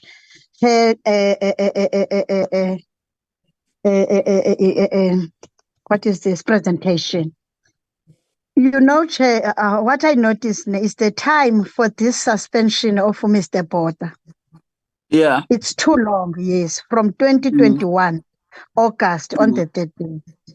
My question is, why was this suspension took long time, or the court take long time to rule on? Why Yeah. be given a suspension which is paid? To my understanding, Chairperson, any department or any position, even here in the parliament, if they put you on a suspension, it's always no pay in between. Why is so special, Lena? Maybe it's official. I don't know. And if we can check a Chairperson from that time, 2021 August, up to date, it's more money which is receiving by this member, which is Mr. Botha. Why? Tina as a committee allowed this kind of thing. Number 3, we don't know how much money does he get. And if we can count from that money from 2021 up to date, it is a lot of money for someone who is not working anything, who's doing nothing. After all, he discriminated a woman in public, which is not allowed. He destroyed the dignity of Sis Nomasonto, including Umatebula. For now, the court should done by this case. My concern, Chairperson, is the money which is getting by this guy, as Mamukaula raised before. Thank you so much, Chairperson. In fact, Mam Sonti, it genuine concern yenu no Mam Kawula. Problem with this case, Yaga Commissioner Botha, he appealed it a court. If Nakumbol, why appeal a court, and then a court had to fanega in because they didn't follow processes were correct. And then they had to come back a parliament. Yakhumbula bebe refer it a parliament, bebe refer parliament. But the parliament, the lawyers of the parliament had to know that they must finalize their processes before a parliament is still alive. By like a mover, go speaker, angithi bebathumele ku speaker. So mina ngazama uyi-check-a ke ukuthi ikuphi bangisho ke ukuthi no bayibuyisele emuva ngoba bona kufanele bafollowishe their due processes before iparliament ingena kuyo, uyabona.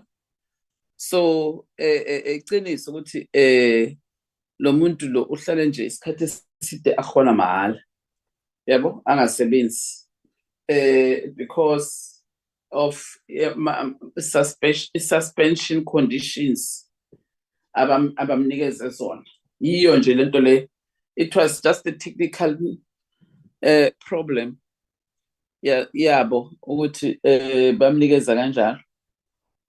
But ke angithi any problem mamsonto kuyakuthiwa a person is not guilty until proven guilty. Ukuthi thina la ngaphandle sithini akubi issue, ikuba i-issue ukuthi this person hasn't been found guilty by the court of law or by any structure, meaning makaya go hearing this person has not been found guilty. So into eyenza ukuthi the issue ka Botha idrage for a very long time. But you know, if Uhemen was here, we were going to ask Uhemen, so how far are they now, a parliament, in dealing with the issue Botha, so that we at least we know when we do our planning as a committee, si plana kanjani, which is how are we going to accommodate in case of Botha in our committee. But so far now, we can't plan for it because we don't even know where is it so far. Yeah, inzima, Chair. Kakhulu. Yabona, Because thina as i-committee ifana bekufanele nale ukuthi kade- senze i-follow up. yeah, ifana nale kade mina nayo le kade kube kuyangami ngabedala bamchithile bamkhiphisa. They are slow, but I told Chair, not Deputy Chair, but no, in fact, they are failing us. And then Bonabat, no, in fact, they've done a report they are going to submit to the portfolio committee. So, Mhlambi, I need to check after this, or Abo Kashifa no Nelly, but check after this, how far are they, and but check in the IOC, about like Parliament, with how far is the issue about that? Kashifa can hear us, ne?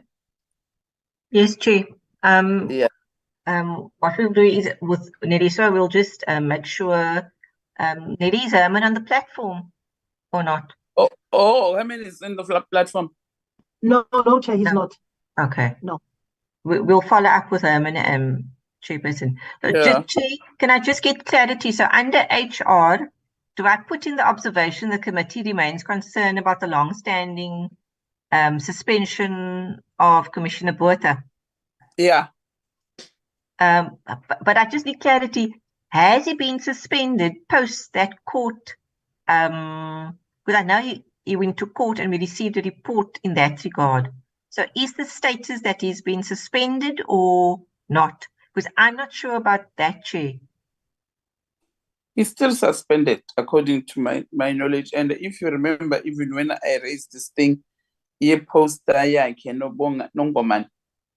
Good, I saw a poster where Botha and Ngomane are representing CGE, and I said, how come Botha can't represent CGE whilst he is still on suspension?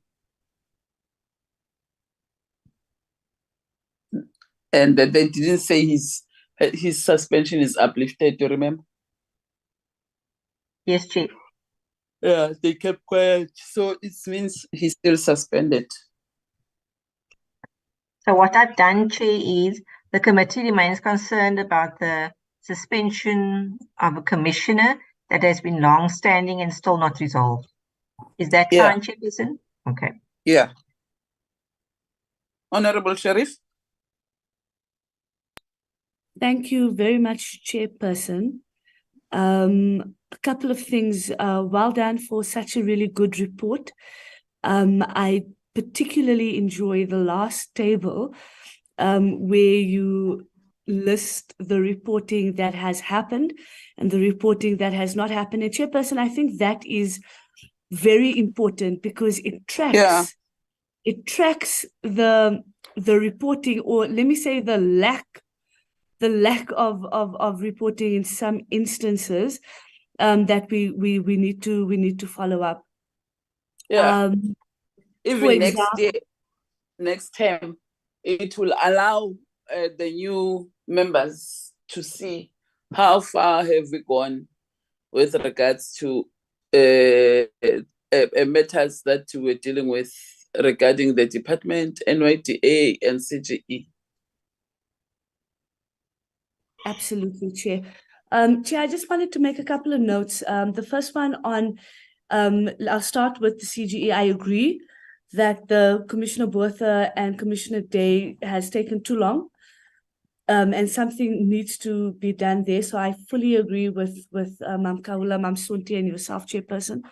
I also want to speak about the use of consultants, Chair.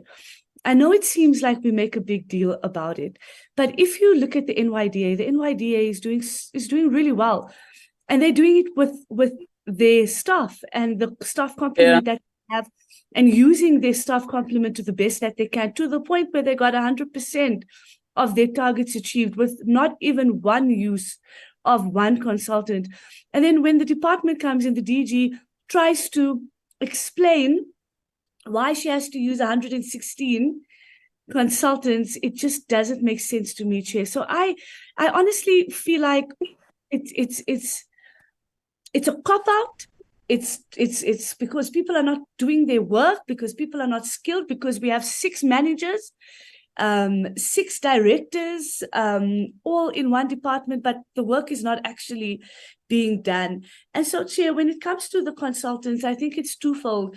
It's the use of the consultants, but also the need to use consultants that points, and I mentioned this in the meeting, that points to a threat, to a danger within the department, that the DG doesn't seem to understand that if you have a full complement of staff, where 50+ of your budget goes to the compensation of these staff are all on high-scale salaries, so they're getting paid a lot of money, but yet they need to spend, I think it was, 1.6 million on consultants is unacceptable. And I think as the committee chair, through you, we really need to put pressure on this, and make it known that this is really unacceptable. To write reports, to do these things, it doesn't take a village to write one report, Chairperson. Look at this. Look at this report. I agree with you, Sheriff. I agree with you 100%. Chair, look at this report. 99 pages. And it was done by 3-4 people, Chair. It's crazy. Okay, so that's the point that I think we need to make. I'm concerned about the expenditure around the department. No, let's wait there. Let's deal with Kashifa on how must she capture the issue of consultant. In fact, we never got a satisfactory answer on why is the department using so many consultants. If you remember, that's where the DG was becoming emotional. So her emotional doesn't give us the answer. Her emotions doesn't give us an answer. We still remain to say the use of consultant by a Department of Women is a serious concern. And it means the whole department is having staff that is doing nothing. Most of the work is done by consultants. So when I assist us in terms of how best do you want us to craft this concern, and what is the recommendation? Or we say the use of consultants need to be investigated, but will be investigated by who?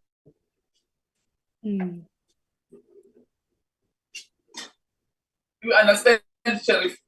Of course, Chair, I do understand. Yeah, I mean, that's a it's a concern, a serious concern. Or we say the minister must follow up on the use of consultant by the department on why are they using so many consultants. I don't know how to put it, but even myself, I have a serious concern, I'm telling you. Chair, maybe coupled with that is a skills audit so that we can see like what skills are in the department and how are those skills being used. Maybe you find there are people who are really good at research, they're just not being utilized for their strengths. So maybe something that's coupled with the minister must look into this, maybe do like a ministerial investigation, ministerial something review of the department and looking at how are the skills being utilized in the department. Because I can tell you now, Chair, people are not being utilized to their full ability. Everybody's just a director, a deputy director, and they're eating the money and living the best life. I'm still not convinced that they need so many consultants, Chair. Even myself, I'm concerned. They don't need so many consultants. This thing, for me, also, it doesn't make sense. Because what we're telling them, we don't say where there's a need for them to use consultants, they must not use. They can, but for them, it's too much. You know, 116 consultants for what? Doing what? So what is the staff doing? Chair. Yebo. It's Figile. Oh, okay. Yeah. Chair, I must firstly apologize. I've double packed. I'm in a meeting of the Joint Committee on Ethics and Members' Interest, and it's a physical meeting.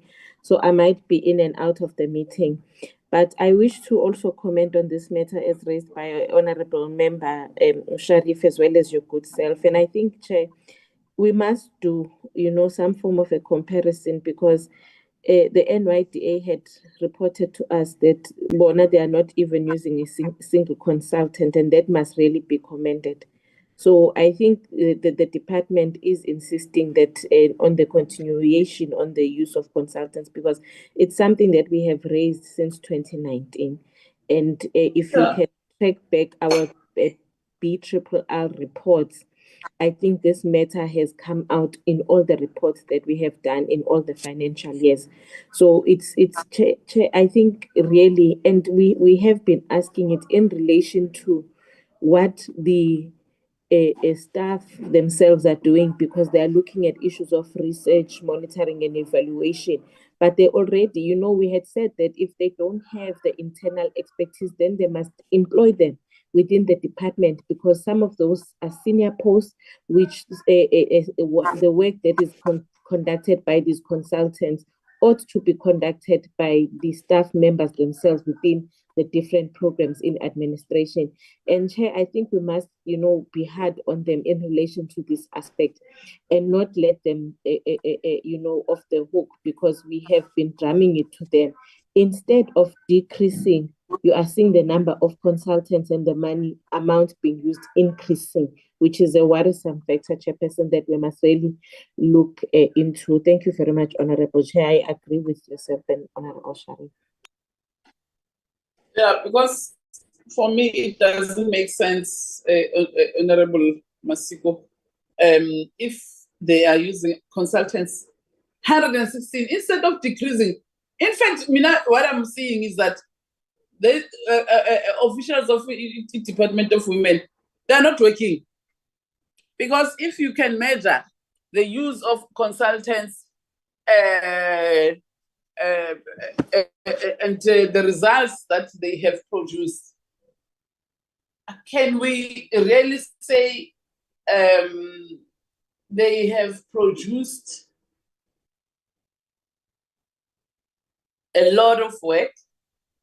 There is results that we can claim that the use of consultants for them, it does bear the fruits. There's value for money. I'm not convinced, really.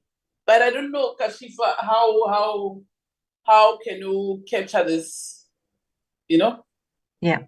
Chairperson. Sorry, Kashifa, where you got A under General 16.1, I think we need to make reference to the fact that most of the skills being utilized is from outside use, it's from consultants. So that's why a skills development audit needs to also happen, because the specific issue is using external consultants instead of them doing the work themselves. So I think maybe in A, we can just strengthen it a little bit for our argument around consultants.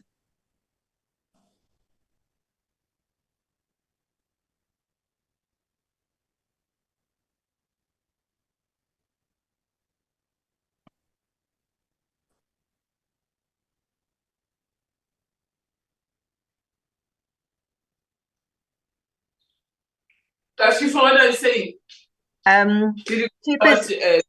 Masiko, myself, and Honorable Sharif have said. So here's the thing with the consultants, members are correct. This is a long-standing matter. It's been ongoing.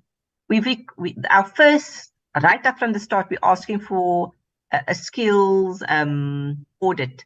But I'm just thinking back now, Crystal and Tasneem can remind me, I'm almost sure that they did a skills audit in 2019-20, because remember, they told the members now that they've had to submit a revised or reorganized or structure to DPSA, which must be approved. So surely, if you're going to submit a structure that's revised, it has to be based on what your thinking is of what you have in terms of HR. So that's the first thing. The fact that they may have done a skills audit before, how they're using it, but also if we're going to avoid using consultants again, I think we need to link it to the revised organogram. Because if the revised organogram is to strengthen the department, then there also should be less reliance on consultants. Secondly, in terms of the skills currently within the department, if you look at highly skilled cohort of staff, senior management, when each and every of those persons applied for a job, you apply for a job based on your job description. And surely if it's at a level 9, 10, 11, 12, 13 and up, the skills that you require, you actually needed to prove within your CV and when you did the interview. So it goes back to Chairperson, how these people are actually being assessed in light of what they meant to do for their jobs. So there's a disjuncture. So the recommendation, yes, we're wanting a skills audit, and the reason for this is to avoid over reliance and use of consultants. And instead focus on where capacity needs to be built.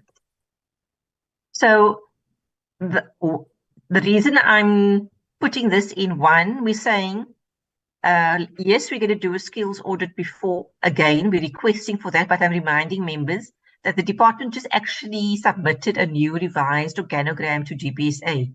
So why do we want the skills audit?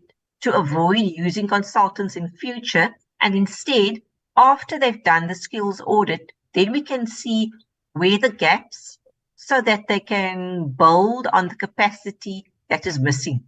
So whether it's hire more people or upskill those that they already have.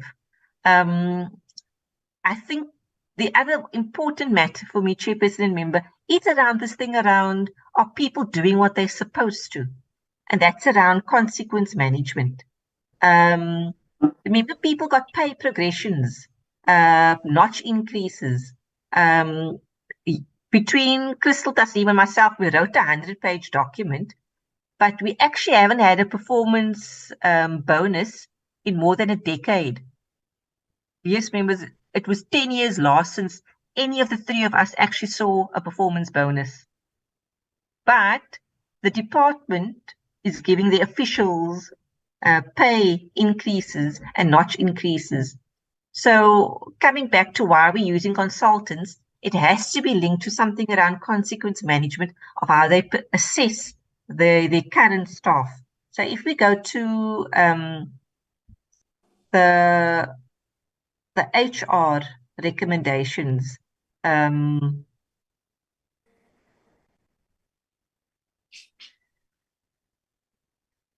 we have for performance management, the committee recommends that the heads of programs provide quarterly reports of consequence management for the non-delivery of targets with a clear indication of the remedial action implemented. Each program and sub-program will be required to present progress to the committee on a quarterly basis. The department must review its continued reliance on consultants and report back to the committee on how transfer of skills is enabled to department officials by the current cohort of consultants. So even though we're asking the department to report to us on a quarterly basis what their program is doing, it still doesn't tell us actually what the officials are doing. Because when you report on a target, you can say, we've made advances in terms of doing this report. But you're not saying that actually it's the consultant that's doing the work on the report. You're only reporting on the target, not on what your officials are doing. So I don't know whether, in terms of performance management, the recommendation here and the use of consultants, whether members would like to add anything or have it made stronger. So for HR, for B and C, performance management, the committee recommends that the heads of programs provide quarterly reports of consequence management for the non-delivery of targets, with a clear indication of the remedial action implemented. Each program and sub-program will be required to present progress to the committee on a quarterly basis. For consultants, the department must review its continued reliance on consultants and report back to the committee on how transfer of skills is enabled to department officials by the current cohort of consultants. I don't know whether these two should be strengthened so as to avoid using consultants and actually hold officials more to account in terms of their job descriptions. Chairperson, I'll hand over to you, maybe to hear between B and C, what else can be added.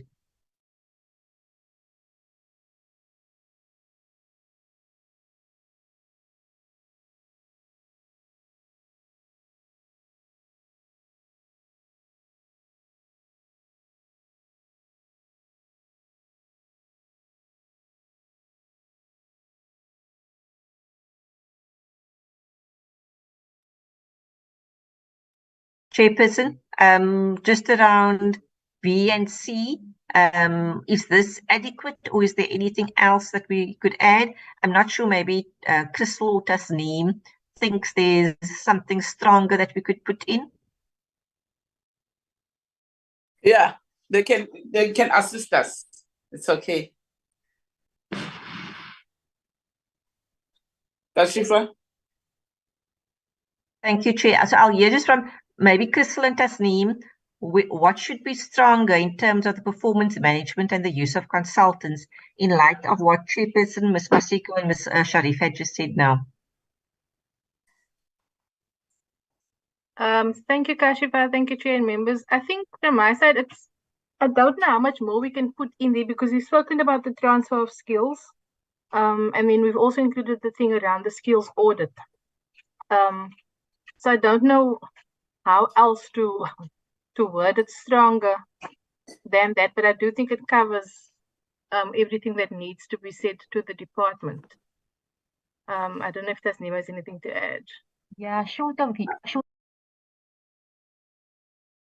Treasury assess, you know, the work that is done by consultants. The committee has got a concern that the department is using too much consultants, and then maybe National Treasury should investigate or assess whether there's a need for them to use so many consultants or whatever. I'm not sure, but I think but we need to put something that will make them uncomfortable so that they must start doing their job that they are paid for every month.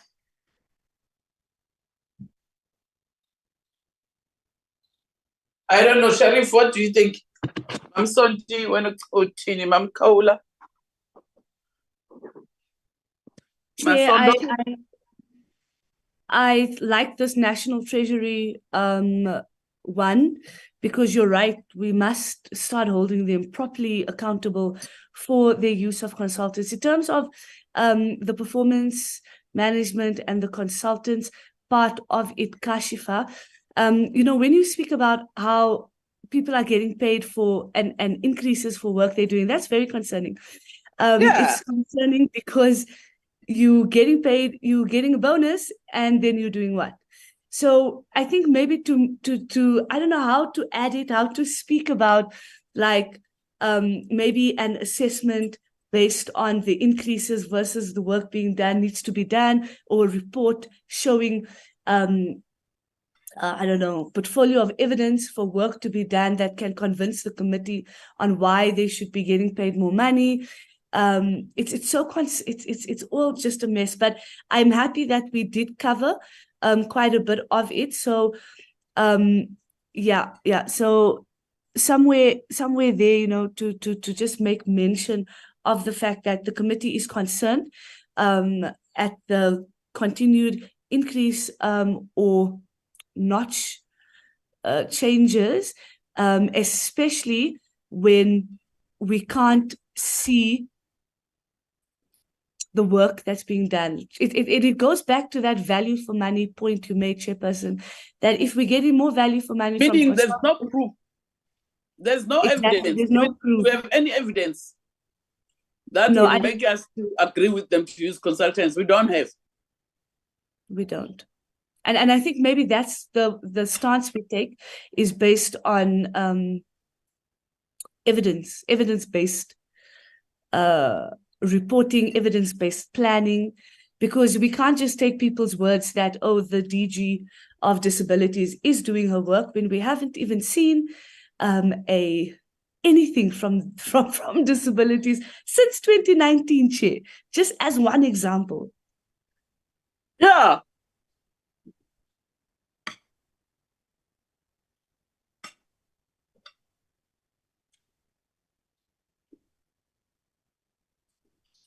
Listen, thank you, members. Look at the bills. They haven't achieved. You see, when coming to legislation, all the legislations that when the term started,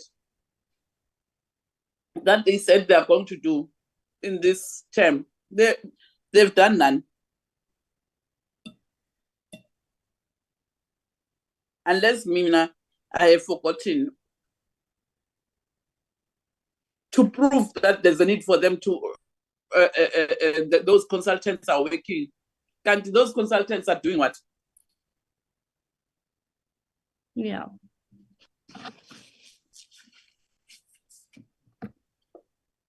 Thank you, Chair, members. So what I have here, the department should provide a report with a portfolio of evidence on notch increases for employees as reported in the annual report 2022-23.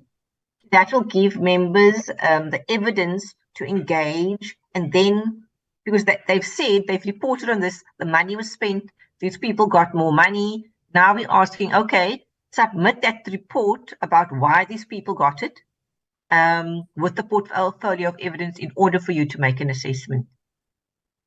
So I like it. So that's the performance management one. And then for National Treasury, what I've done, Chairperson, I think you're 100% correct. The committee requests National Treasury to assess the department's use of consultants as the committee is concerned about the over-reliance by the department in that regard. And this is correct because it's National Treasury who puts out the regulations and to all departments and entities and said, please can people resist, avoid using consultants as far as possible. So it actually comes from Treasury. Now we're seeing that this is a problem. Can you assess what's going on within the department when it comes to the use of consultants? Because then we're asking Treasury to evaluate based on what they have a measure put in place to determine when you can or when you can't use a consultant. Do we want a time frame for this, Chairperson and members? For when we want? But I think we need to write a letter to National Treasury too. Sure, we'll do that. Regarding this matter.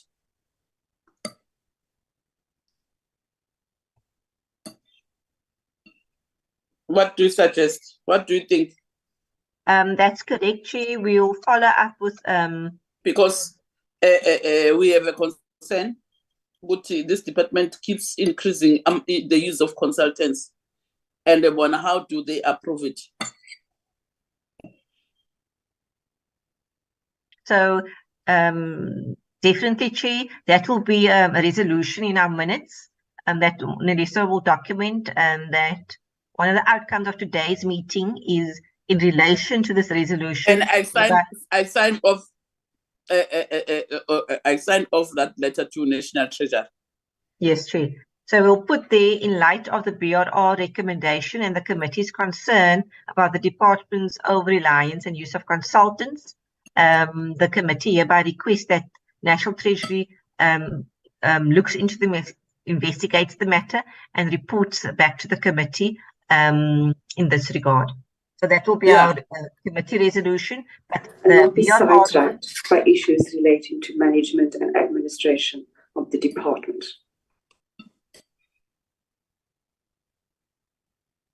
Chairperson, I think I've covered everything as requested by Chair Ms. Masiko. I don't think there's anything else. I have covered what Ms. Sonti has said around the Botha matter, which is captured in the observation there.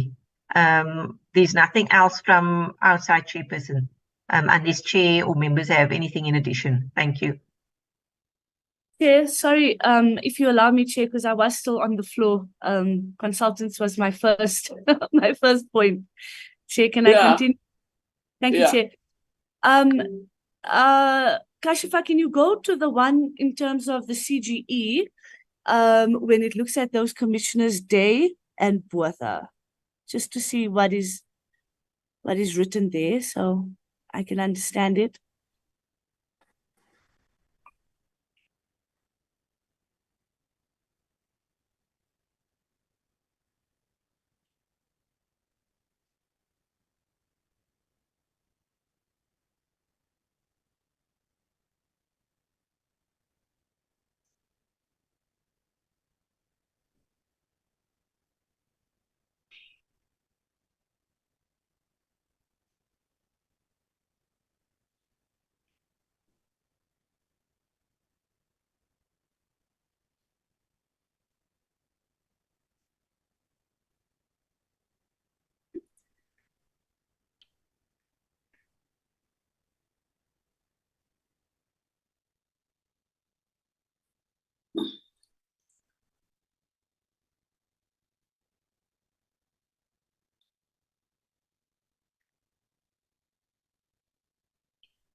It is. So what we've noted under HR, the committee remains concerned about the suspension of commissioner that has been long-standing and still not resolved. So, Chair, I think that we must make reference to the, I don't know, you guide me, Chair, but not only has it been long-standing, it's been costly. It shows a lack of process and internal process. And Chair, you're right. Yes, he appealed the case. 100%. Everybody has a right to do that. But it wouldn't have happened if the CGE handled it in a better way. And I understand that the CGE was in a state of uncertainty because it was the same time that the chairperson and the CEO and a lot was happening in the CGE. But how they handled it and perhaps how they continue to handle the issue is a problem. And I think this relays back to the handbook. And Chair and Honorable Masiko, you will agree with me here. I'm sure we are all tired because we speak until we are blue in the face about this handbook that we have been waiting to see from 2019. And we are now in 2023 and we still, don't have a official, completed, stamped handbook that is 100% ready to move. And that is very concerning. And again, the dangers and the threat it poses to the organization is very concerning. Yeah. And then, Kashifa, have we noted the concern, and I think you did mention it, with the lack of attendance to the committee, especially by Commissioner Day. I think we need to be very strong on this one, because people think that they can just get away with this, and we need to find a way to hold them accountable. Chair, that is our job, to hold these people accountable. So we need to have this recommendation that has some sort of teeth to it to say that, you know what, enough is enough. We need to handle this thing and complete it before we leave, Chair, because if we leave next term and Commissioner Day is still a commissioner, then I don't know, Chair. Yeah. Yeah. But I don't know how to put it. Maybe Kashifa can help me. Chairperson, so what we have around the meeting attendance, the committee noted once again the matter pertaining to non-attendance of commission at a committee meeting without an apology. This has been a repeated concern raised by the committee and the importance of attending portfolio committee meetings insofar as it pertains to oversight. I think I'm also protecting the committee, ensuring that we don't place ourselves in a position around litigation, so therefore I haven't included particular names. I mean, within our minutes, we will document specifically, but for the BRR, I've left it as a commissioner. So that was the first thing around the meeting attendance. For HR, we said the committee remains concerned about the suspension of a commissioner that has been long-standing with cost implications and still not resolved. The committee remains concerned about the internal processes within the CGE to deal with matters connected therewith. Yeah. So that covers the kind of the process stuff that the committee is worried about within the CGE, covers the cost implications, and then for the day matter, we note there wasn't an apology, it's a repeated matter, and that its attendance is actually related to oversight by the committee and why commissioners have to be there. Chair, I'm sure we asked the CGE to give us a report, and I don't think they've given us a report on this matter. And I think we need to start it. So with Tamara in last year, at the annual report, she submitted registers of all the plenaries and all the meetings that they attended. So we covered and see that all the commissioners were reported on, including day, in that, because members wanted to know who's attending what meetings. So they have done that. It was reported on. And then but it was sort of subcommittees. You remember they've got subcommittees. Yes. And I told them, I said, oh, they must report on every meeting, including subcommittees. Yeah. And she didn't submit. Maybe, I'm not sure, maybe Nelly can just tell us whether the CGE gave us documentation in that regard. Nelly, so did we get documentation from the CGE? No, she didn't give us. No, it was only those that were submitted by Commissioner Matebula when she was chairperson, and then it's the meetings as indicated by the chairperson. Thank you. Yeah. She didn't submit. So chairperson and Ms. Sharif and members, I think again our challenge is one, we've requested information in the past, then we receive it. And then there's some information we don't have. But it's also like with the Botha matter, the CGE needs to exhaust all its internal processes and implement action and then report back to the committee. And that seems to me where there's a disjuncture. Because we keep asking them to investigate and report report back. So there's a vicious cycle that we just don't seem to get out of. So now that we've covered the observations for meeting attendance and HR, maybe we should just look at the recommendations again for the CGE and then see what else members would like in order to be able to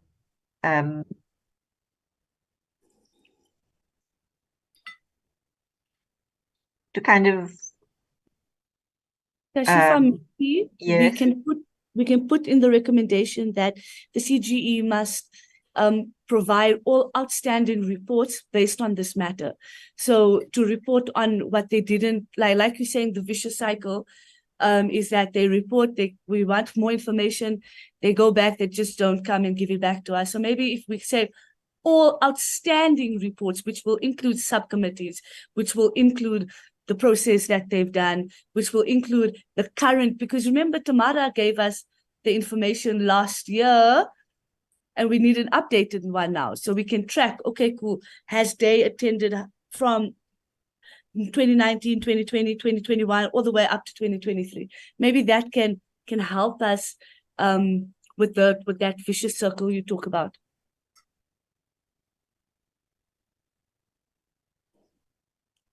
Yeah.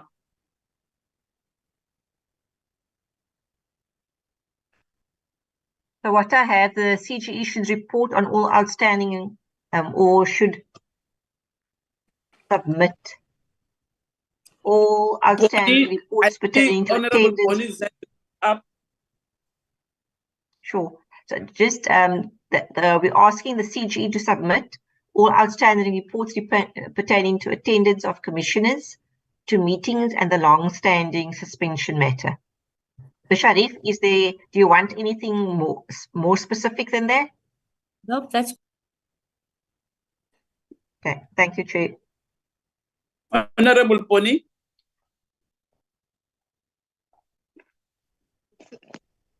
Thank you, Chairperson, and good morning to you yourself and all the members again. Chair, I think my hand was up, but Honorable Sharif came in and touched on some of the issues I wanted to touch, and I think Kashifa was about to respond. But what I want to also mention, Chair, from my side is the fact that if we remember what happened in the meeting with the CGE, based on the report to the AG's office, the interaction or the engagement by the chairperson of CGE, where I think to an extent she was not happy and being open and robust on what she felt was not going right. I think what we need to maybe add is to make sure that for me, if I must say, before she came in, the chairperson, my hand was up. But when she started highlighting the issues, I lowered my hand because I was now a bit confused for now. Where is this report coming from? And I picked up a sense, Ikari, the report goes to AG. I'm not sure whether they saw it or not, but it should not be a report that is drafted by officials or whoever in the office and directly going to the AG's office. I'm not sure what happened there, the engagement that was going on in the meeting. So I think it should be a report that all commissioners are owning, are knowing and understanding, and before it goes to the AG, so that they all own it, and that whatever comes from the AG talks directly to the commissioners, and officials can play their role, but it should be the commissioners or the chairperson with the commissioner's report that goes to AG, because that interaction of now the other day was just showing there's something that is not going right there. So CGE must start looking into those areas and ensure that things are going on. But I think also, Chair, in all the reports, I've gone through the reports of all the entities that we dealt with, NYDA and so on. In the main, as much as the reports were good and so on, especially NYDA and the department and so on, it is important for them to take serious the recommendations that are made from time to time so that they continue improving in the work that they are doing, including CGE, to make sure that they improve and continue doing the good things happening in the areas where they are operating. In as far as the other commissioners, like the remuneration, I'm covered chairperson so far, and the issue of Commissioner Botha and so on, I'm covered. But as CGE, I think for now, there are certain areas that have been mentioned in the report that they really also need to tie up and make sure that CGE really focuses and do more of what they are supposed to be doing. I thank you, Chairperson. Yeah, that day, the chairperson of the CGE was responding to the AG's report in terms of the 100 hours. Ne? If you remember, that problem was created by the chairperson of the ARC who resigned after we cross-questioned her in the meeting. She resigned. So the AG was telling the portfolio committee that no, in fact, the finding is not them who said this is the finding, because all Chapter 9 institutions, in terms of how they pay part-time board members, they do the same. Human Rights Commission and others, they are doing the same in terms of payment of board members. But with CGE, this thing was concocted to make it like it's something that is wrong, you know? And so that finding was made by that internal auditor to say this thing is wrong. So that's why the Auditor General's office had to explain that, hey, in fact, but we are not the ones to be blamed. Tina, we are working on what we've been given. And they told the committee the truth, because nabo beba worried ukuthi kushawa bona, but it's not their fault. The fault is from CGE itself. So I'm trying to clarify Honorable Boni, because she was not clear on why was that tension between CGE and the AG's office. But what was good there is that the Auditor General's office explained themselves, and it's up to CGE that when they go back, the CEO and the chairperson and the deputy chair and the CFO and the relevant officials who were dealing with that, they need to correct it and put it in the right perspective, not how they have put it. So now putting it in the right form, in the right context. I clarified, Honorable Boni. Thanks, Chair. Yeah. Thank you so much. Yeah. So isukile ke manje ku-Auditor General. Iselling up. All what we need to do, Tina, is to say that report, that issue, 100 hours, that finding, it must be corrected by them, and we give them a time frame, which is sifuna nini report back. How far are they? So that it cannot appear in the next financial year.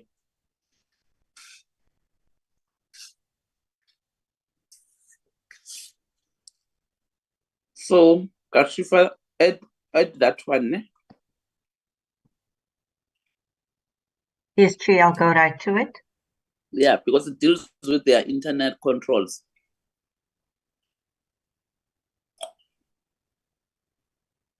Okay.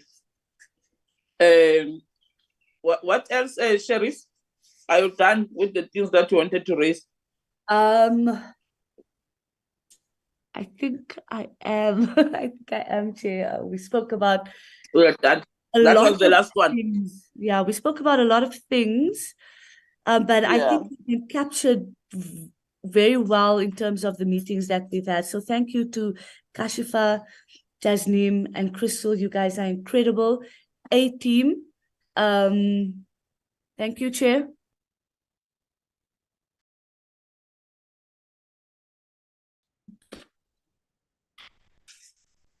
Yeah, I think we have packaged all the critical issues that we wanted to raise with them. correctly. And I think our recommendations are clear, straightforward and clear. With CGE, where this thing of correcting the 100 hours, we have just done it with other recommendations that we have made. I think there were other issues that we recommended to them with CGE. You know, I'm happy that they've got a good, a promising acting CEO with CGE. The issue of both that they have captured it correct, and our recommendation. I think we're fine.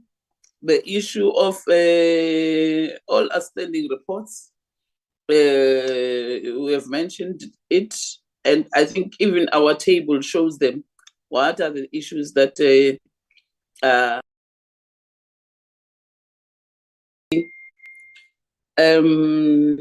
that handbook, it's there, it's captured. And then what is left now is for us to get feedback from IOSD on how far is this issue of that can be done by yourselves, Kashifa and Nelly, so that we know how far are they with that issue. Yeah, because I was told that it's here in Parliament, so we need to double check that. And then with NYDA, I think issues that we wanted them to make you follow up, it's there. And the issue of attendance by EECGE is captured. And then with the department, the issue of using of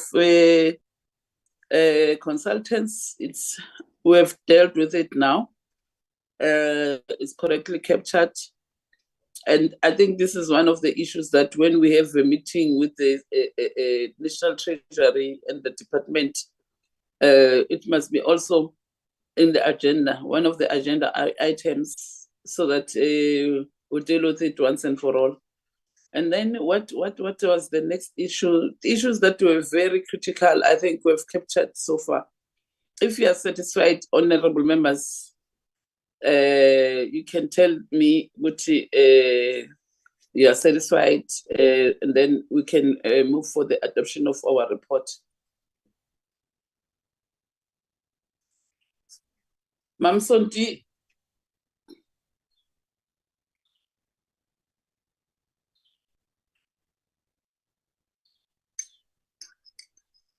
Masondo? Chair, I'm covered. I get everything. Okay. Uponi said she's covered because she spoke on the items that she wanted to raise. Clarity seeking questions. I don't know, Carol, or whether she's in or out. I'm here, Chair. I'm covered. Okay.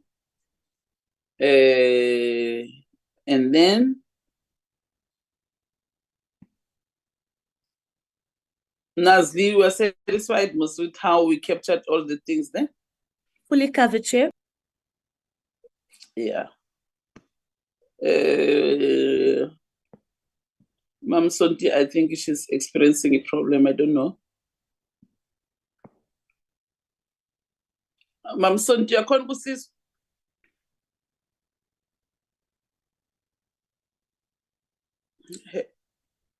I don't know, maybe she's got a network problem. At least she did indicate that where she is, there's a problem with the... Yes, Honorable Chair. Masiko? Yes, Honorable Chair. Okay. Any other matter?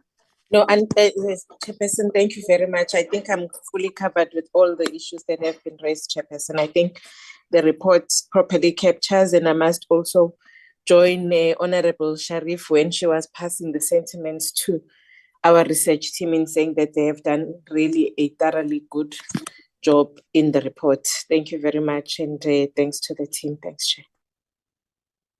Yeah. Okay, can I get a mover and a seconder for the adoption of our report?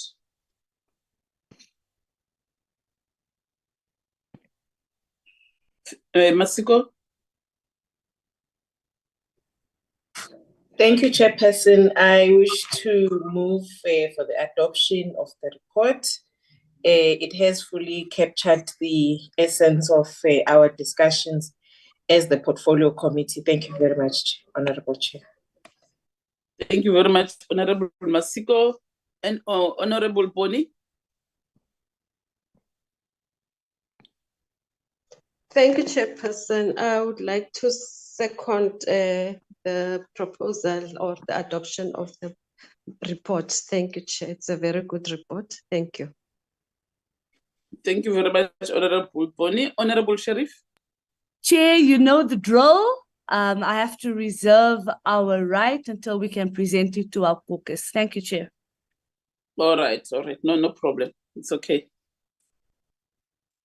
Yeah, let me thank all honorable members for your active participation from day one when we started dealing with our BRRR reports. Thank you very much. You added value, and without you, honorable members, there's no way that the chair and the staff can do everything on behalf of the committee. Your contributions to the committee are valuable and greatly appreciated by myself, and also to our staff members, our researchers. Thank you very much for the sterling work that you've been doing all these years. And you've been patient with us, making sure that we understand what is BRRR. I think this was our last BRRR, honorable members, because now we'll be dealing with the first quarter report and the second quarter report, if I'm not mistaken. But with regards to the BRRR, this was the last meeting of us dealing with a BRRR. And it was important for us to do thorough work so that the next term, the next members who will be members of this portfolio committee, the next term, will be able to follow up on the things that we have raised this term, and how we've crafted our report, and as a portfolio committee, it will be very easy for them to follow up on issues with the three entities, which is the department, the CGE, and the NYDA. So we have done fairly well, honorable members. Kashifa, Christel, and Tasneem, Nelly, thank you very much, Mr. Mvaba. All of you, I don't even see Mr. Mvaba this time, La. He's not at work. And I didn't get any.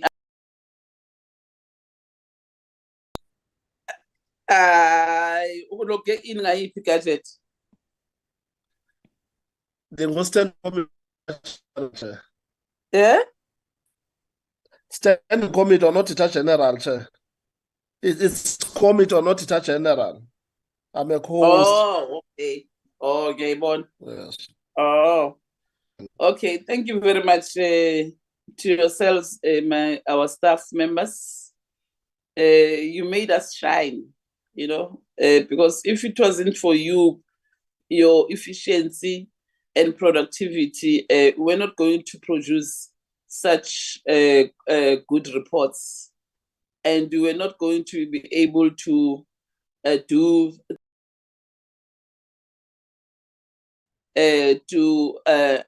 the department and the two entities. We were not going to be able to do it. But the research that you do and you present every day, first thing in the morning before we start our portfolio committee, it makes our lives very easy. And this is the only portfolio committee, honorable members, that we wake up very early and we start getting our analysis from our researchers. And all of you, those of you who almost attend all these meetings, you contribute fruitfully. You don't embarrass me as the chair. You don't embarrass the committee because you would have read their analysis and you are able to articulate issues according to what you have read and what they have, the work that they've done. It makes things very easy for all of us. Thank you very much. If wishes were horses, I was the one who was writing for your performance bonuses. I'm telling you, all of you, I was going to give you bonuses.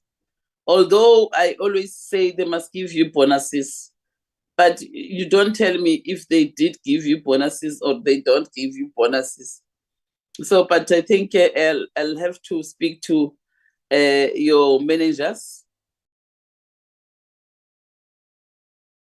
But since so far, we in this committee, we have never struggled to look for researchers, to look for reports. Our reports have always been on time. You prepare your reports on time. Every time when we sit in a meeting, our reports are ready. And Nelly, with your minutes today, I'm not going to say, "Hi, Nelly, so Afuna, next time you can present them today so that we adopt them quickly." But thank you very much, and our report is duly adopted by the committee, with the reservations of the DA, of course. We know, honorable members, but thank you, because even if you hold your reservations, but at least you contribute very positively, Honorable Sheriff, to the work that we are doing as a committee. Thank you very much. Nelly, let's do our minutes. Minutes of the 29th, Chair, a flight of the 29th September. Okay.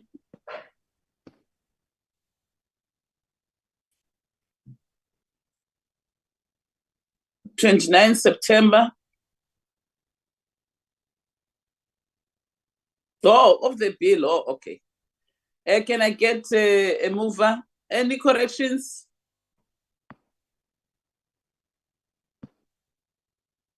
Can I get a mover for the adoption of these minutes? Chair, was I not part of these minutes? Nelly? And there's no way, even though I'm not part, without an apology. Chair, it's not me. It's unlike me. It can't be correct.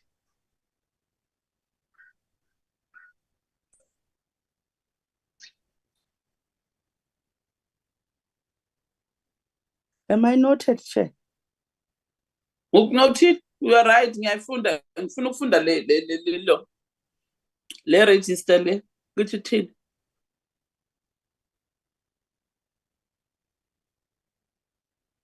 Nelly, nge-29 uKhero bekangekho. Yeah, I'll check my notes, and then I'll come back to you now. The only Friday that I was not in, it was last week. And I've said it because I've got another portfolio like today. I had to double dip. On that Friday, I think the 29 is the one that we were even questioning the DG, but it's fine. Check your minutes, Nelly. I've never missed a meeting without an apology. I always give you an explanation. If I've missed it, can I be put on apologies? But I doubt.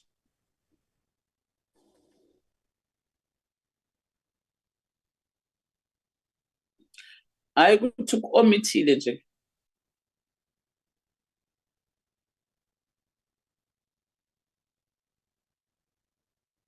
Yeah, go bill including the meeting that we cancelled. You remember when I was so like Cape Town, where I said meetings about visual. When was what meeting was that? Yes, Chair. I did not get the message that is cancelled and I was here. The following one, I entered when you were dealing with the A and B list.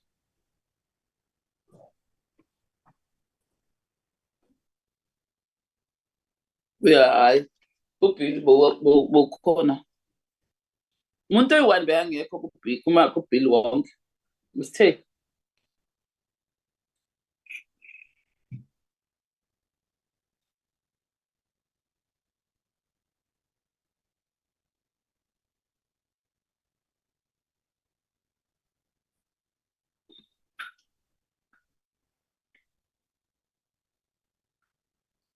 Neliswa. Yes, Chair, I'm just checking why I don't, unless I missed the apology, Chair, I don't have my notes. I don't have Honorable here. Was she absent? No, I don't even have the apology. I'm not sure what happened because she always gives apologies. I know she always gives omitile. I think so, Chair, yes.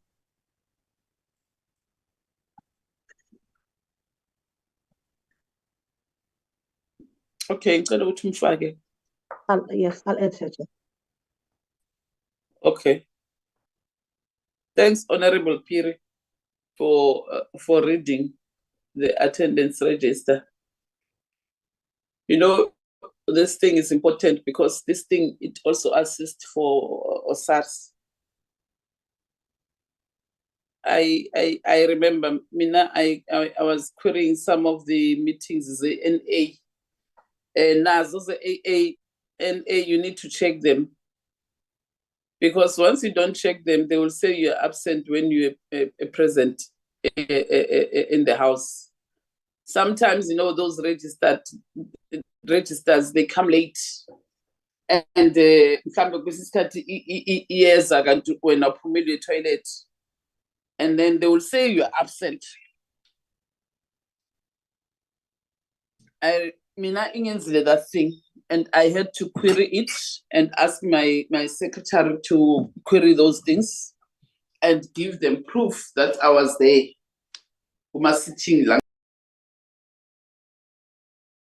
Because those things, they have an impact when we are submitting to SARS.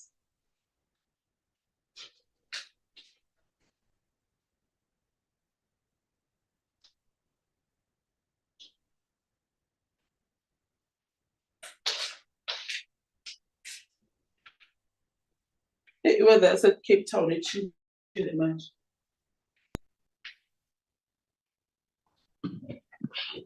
Were you physical, Carol? Everything in For today, no, Chair, I was virtual. We're doing the same process of what. That's why I was double dipping, but I could not thoroughly. Your researchers are good. They had to give me and make me to be up to the par with you. Yeah. Yeah. Okay, Nelly, with that amendment, Honorable Piro was present in our meeting. Thank you very much. Let's get a mover. Umam Kaula yena wayekuphi? Beka sengikhohle ngifuna ukuyisa phezulu ngikhohle ukuthi akusiyime ngicontroller. Uma Mkhawula wayekuphi? Sick leave. Oh, Apollo on sick leave.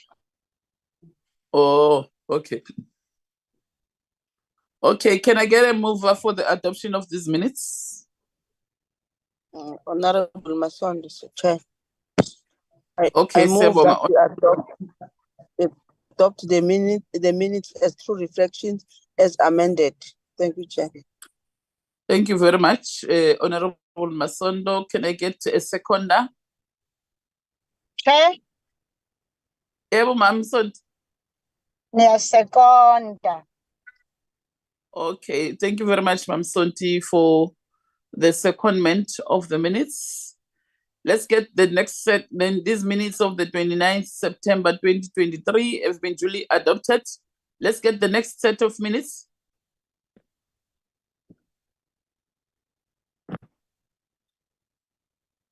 Isithombe sakho Mam Sonti sikhipha kahle ngathi uwo uzokhuluma vele. Sihle kabi, Chair. Yeah, siclear. Siclear. Ngiyabonga, Chair. Ngathi uzokhuluma vele. Ngiyabonga. The minutes of the 10th of October 2023, briefing by Auditor General and briefing by Audit and Risk Committee on the annual report of the Department of Women, briefing by Department of Women, and look at the register, Nelly. Sengokubonile nami uzazongibhala ukuthi angikho. Nike nangibhala futhi ukuthi angikho ngise meeting ne chair meeting.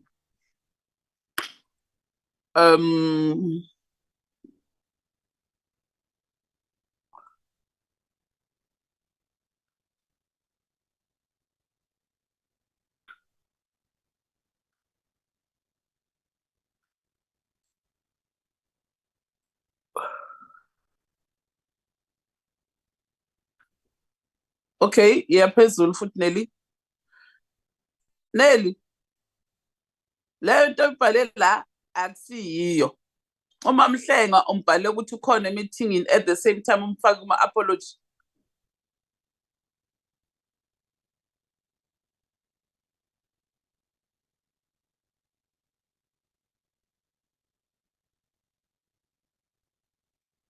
Apologies for that, Chair. She attended on this day the meeting, the PC on health. Chair. Okay.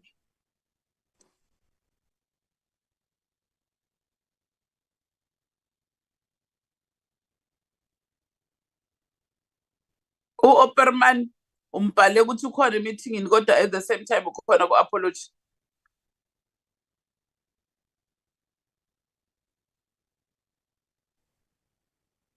Mna Chair ngathi nje zange ndibe nama-absent. Ndibona ndikwi-absent apha ngoku. Makhe ninditrekhe kahle and ndikhe ndambuza uNeli okokubana why ndingasayini wathi no yenziwa automatically. Nge-20 hayi zange ndingabikho ezimeetingini kwenzekani Chair? Lesikhathi so-overseas kuphela but amanye ama-meeting bowukhona. Ngento ndishoyo i-29 bendiphi Chair? Bendikhona. No, makalungise le yaka Opperman ambhale ukuthi ukhona meeting at the same.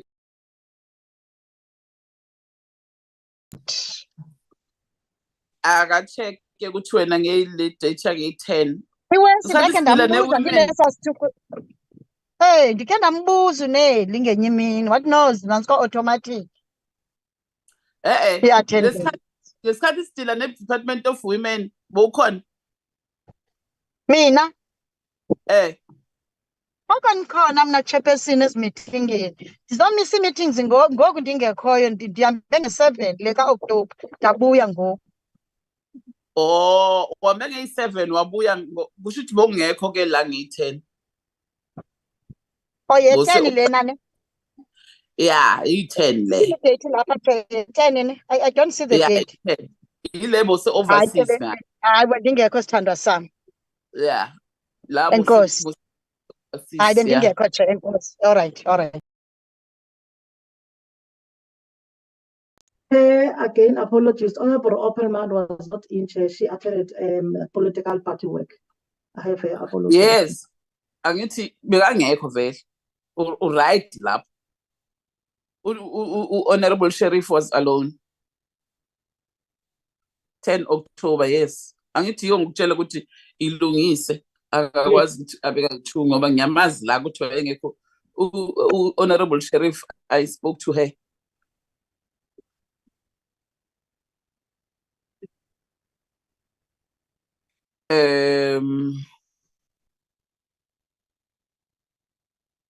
Yeah, yeah, phansi.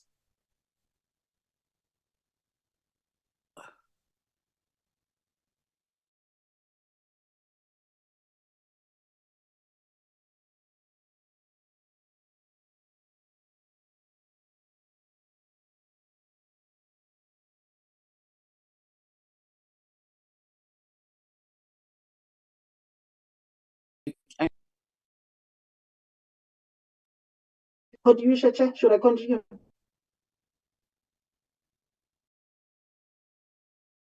Boyifakile. Mara bengicabanga ukuthi ngathi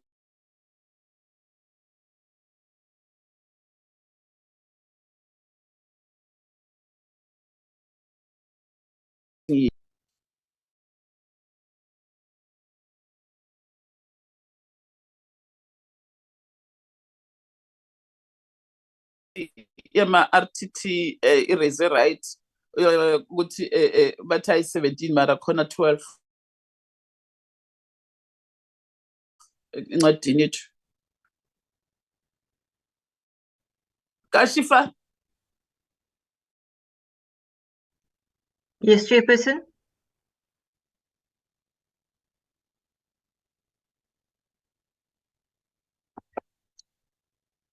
Chairperson.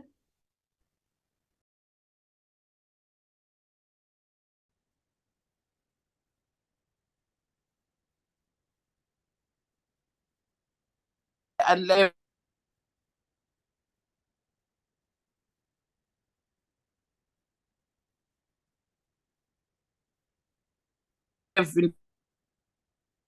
Sorry, Chairperson, I can't hear you very clearly.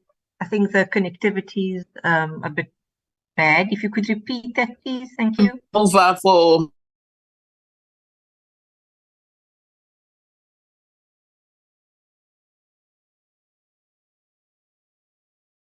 of the minutes.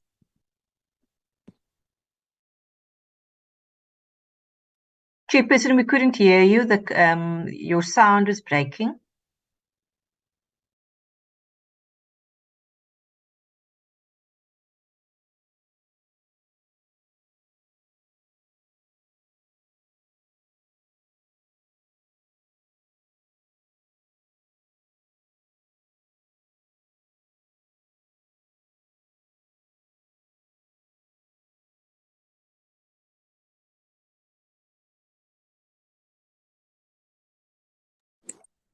Bengikhiphile adopted.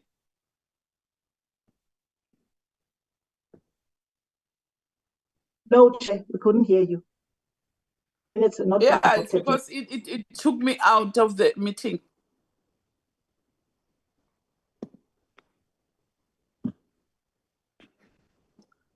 Masondo. Yes, Chair, I support. Sorry? I support the mover for adoption of the minutes. Okay, can I get a second now? Nazli. Chair. Honorable Masiko, Chair, I second. Thank you very much, Honorable Masiko. Let's go to the next. The minutes of the 10th of October have been duly adopted. Let's go to the next set of minutes. Ngiyayibona iyangiphazamisa, iyangikhipha, iyangifaka, iyangikhipha, iyangifaka. So if it happens like that again, ngicela ukuthi niqhubekeni. If it does that, let's get the next set of minutes.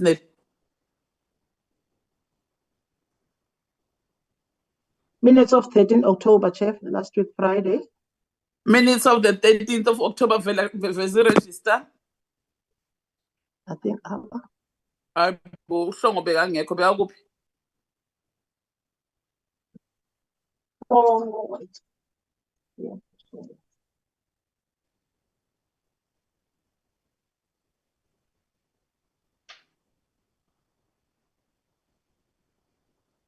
Hayi bengekho.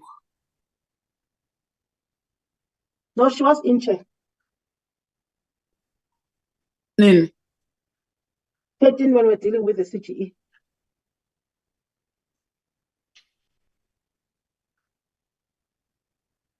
It's only Ma'am Flengwa was not here. Wayekhulume wathini in that meeting?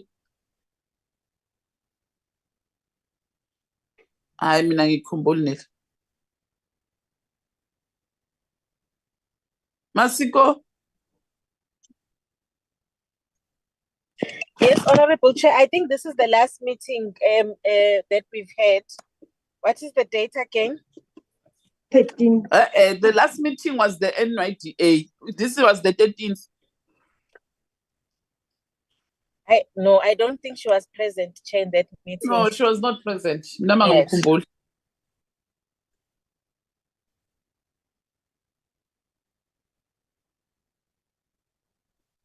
Beyakhona nge-NYDA. Kero. Yeah. Wayekhona uhlongo hayi wayengekho. The last week one part, I made an apology for last week, Chair, because I was dealing with the Stats SA, that side. Oh, wena abongekho last week wena ne? No, yes, I agree, Chair. Yeah, but ulona beyangekho, uhlongo beyangekho kula meeting le yena ye-CGE. Angomkhumbuli mina.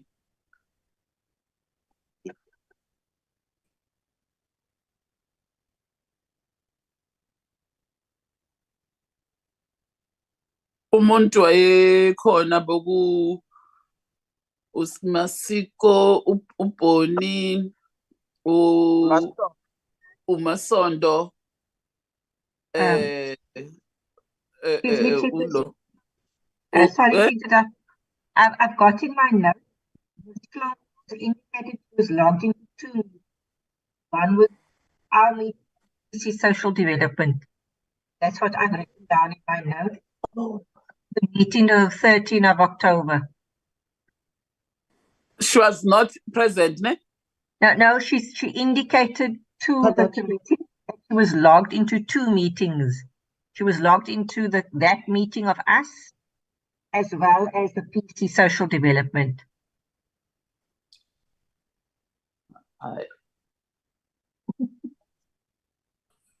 Chair, I'll advise, let's accept, even though she did not participate, but I get the attendance, it's up to the logging in. She just logged in.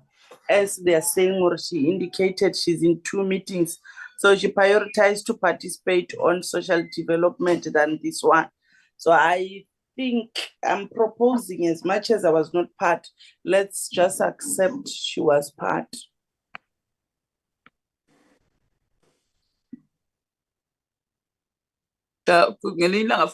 Discuss because you guys, when you have logged in another meeting, you participate still in our meeting. Boni participated, Masiko participated, you participated. Yeah, but so that thing, it tells you that these people are participating in a meeting. But imuntu log in wanga hayi fana nomuntu beka absent mos. Sorry, Chair, iphinde yangikhipha le network Nkosi yami. Yeyiphi date le?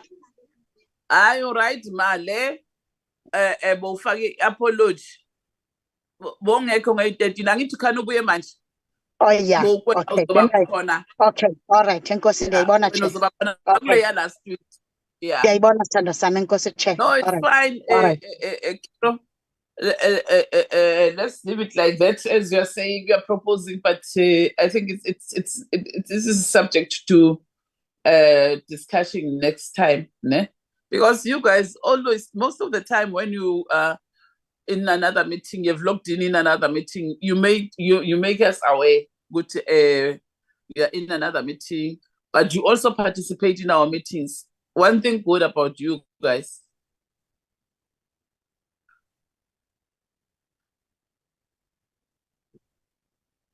Okay, Mbuyisele Nelisa.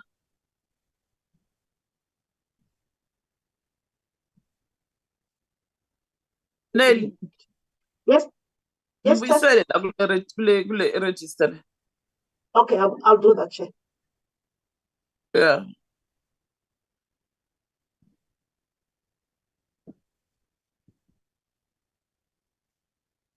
Yeah. Chair, maybe to check for today, did she bring an apology or she was part of the meeting? And No, if she not, was not. I think we just She submitted an apology today. Ukuthi she is traveling with the portfolio committee social development by Northern Cape. Ngimbonile izolo ngoba besigibele transport in one they are going to Northern Cape. Maybe we need to fast track even the issue of having an alternate chair because it's a bit strenuous. All of us, I think, mostly we belong to other committees, but we try by all means. I want to agree with you. We try to multitask in all the ways that we can, but we don't have the same strength. Maybe we need to talk to our political leaders to get an exchange or an alternate, because we don't have committees chair. Actually, this week it was very hectic for me. But I'm trying.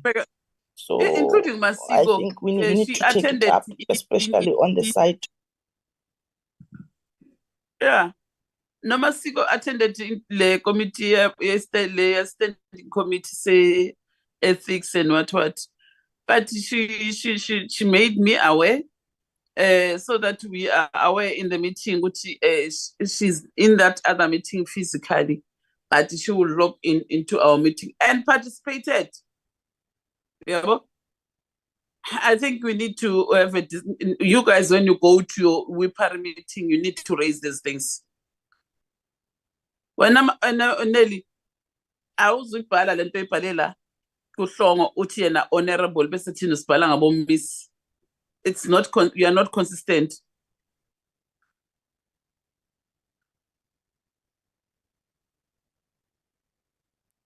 Nelly wayicala now. Yeah, today. How Kero kanti rona o tlo re ngwala bjang. Hey. Okay. Sonke si president ke iyaphansi Nelly khona ngizokwazi ukubona ukuthi ubhale ama apologies.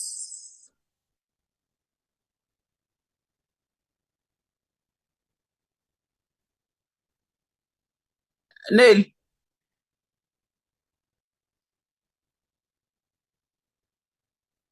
Kashifa.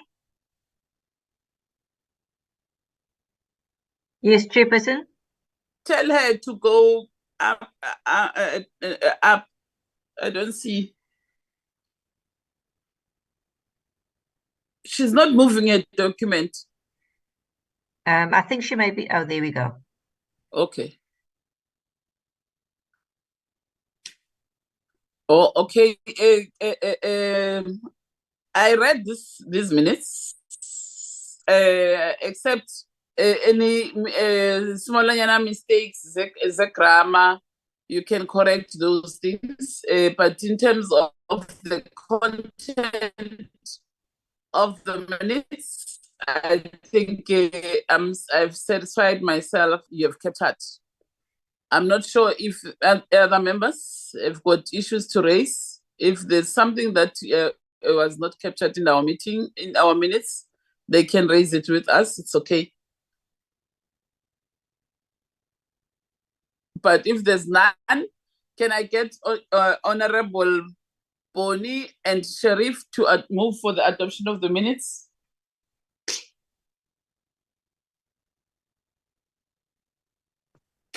I move chairperson for the adoption. Thank you very much, Honorable Pony. Honorable Sheriff. Imkhiphile emeeting. Unazi, Honorable Sheriff.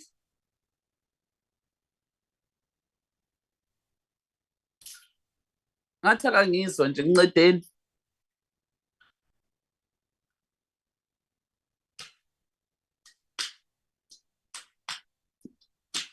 Masondo.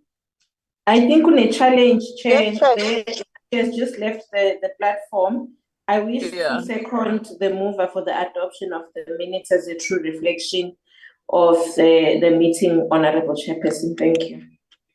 Oh, thank you very much, Honorable Masiko. The minutes of the 13th October have been duly adopted. Let's get the minutes of the 19th of the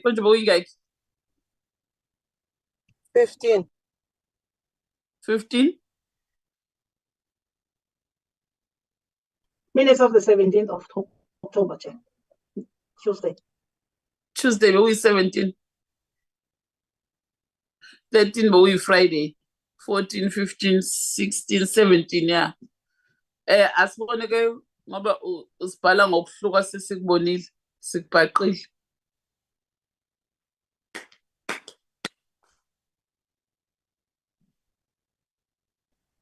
Sorry, Chair, were you talking to me or? Ngambona uPhoni ombhalile. Oh, okay, Chair. Ngikhona, Chair, I'm there. Ngiyawazi wena uhlala ukhona meetingini. Wena no Carol, you're always there, no Masondo, no Masiko. Usuke kuyinto serious manje ngekho.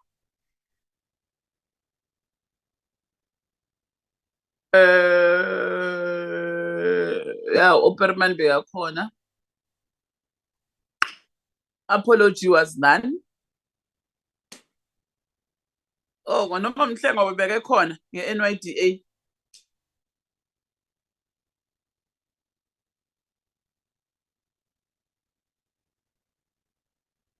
Yes, Chair, she was in. Why ngamkhumbuli? Okay. No, she was in. Yeah. Oh, okay. No, she was, I remember she asked the questions before me. Oh. Mamsondi labo ukhona.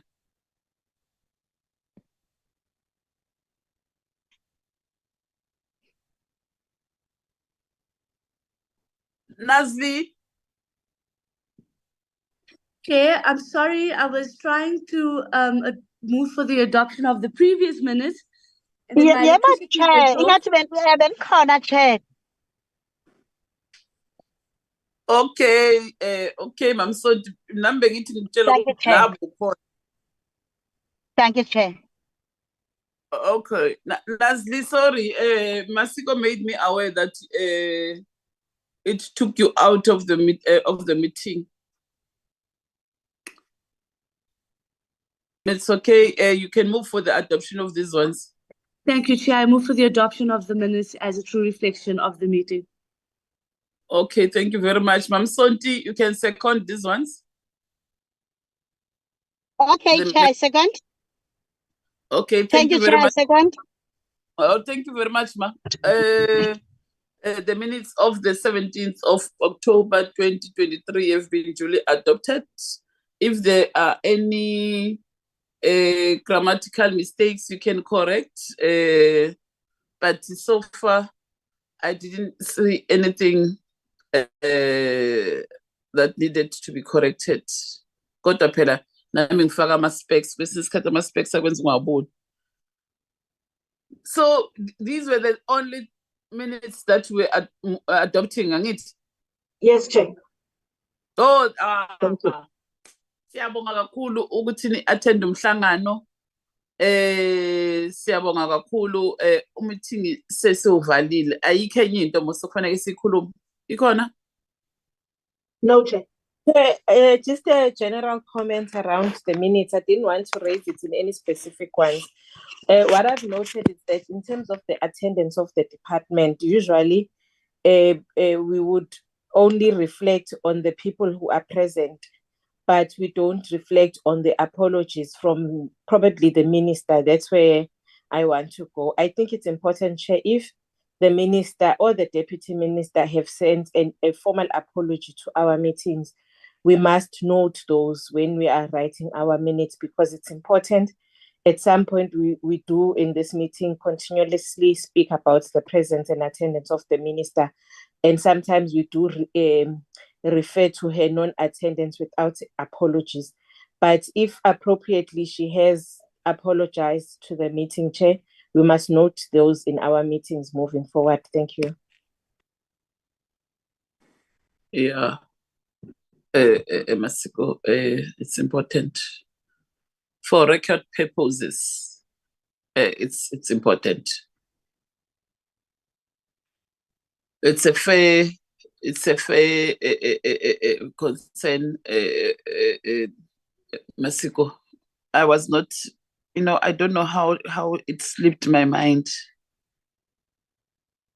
Nelly, you need to record when they have formally submitted an apology.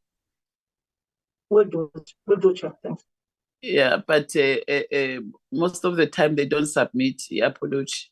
Generally last week, we were submitting an apology, not Tuesday being an apology. But thank you very much. Moving forward, Masiko, we will record so that it must be seen, Oguti, they do submit apologies when they're not coming. Hopefully, where they have apologized. Now, corner, we need to correct, amend, if we did not put them. Have a good weekend, good people and honorable members. Enjoy your weekend. The weather like Cape Town, those of you who are already home, at least you are lucky. That means those of us will be traveling Makazeni. Looks like it's gonna rain. But have a good weekend. Thank you very much. We love you too much. Enjoy your weekend. See you Tuesday. Tuesday, we're physical net. Bye-bye, Yes, Chair. Bye-bye, Chair. Bye-bye, Chair. Bye-bye, Hey, Chair. nokwenza njani-ke mabantshontshela ama-transformer mangabe kuyabanda kule weekend. Hayi kunzima, Chair. Ifriji zivuza amanzi. Kunzima. Asikwazi ukwenza iwashing. Kunzima. Bathatha the whole transformers. Bebekade bethatha ama-cable kuphela. Ngoku bathatha ama-transformer. Ha, uyazi ukuthi Yho. problem Hayi kwenye siphila indawo kabuhlungu, Chair. kwenye indawo Phila bebangiripotela kabuhlungu. Uma ungithola nje kanje niphumile endaweni ndiyokhangela the better place. Hey, Hayi kunzima. into enini le bayenze nini namhlanje? No, bayenze andithi bendiye emeetingini mna e-Eastern Cape ngolwesithathu. Uma ndibuya izolo ebusuku abantwana bayafowuna bathi oku ugesi uhambe ngo-3 ekuseni. Otsho ukuthi bayithatha ekuseni izolo. Enkangala bana 3 months babantshontshele lawo ma-transform. Nkosi yam. Hayi kunzima. Hayi. Bye-bye. Bye-bye. Bye, Chair. See you next week. Bye. Bye, Chair. Bye. Bye, Polly. Bye. Nkosi yam.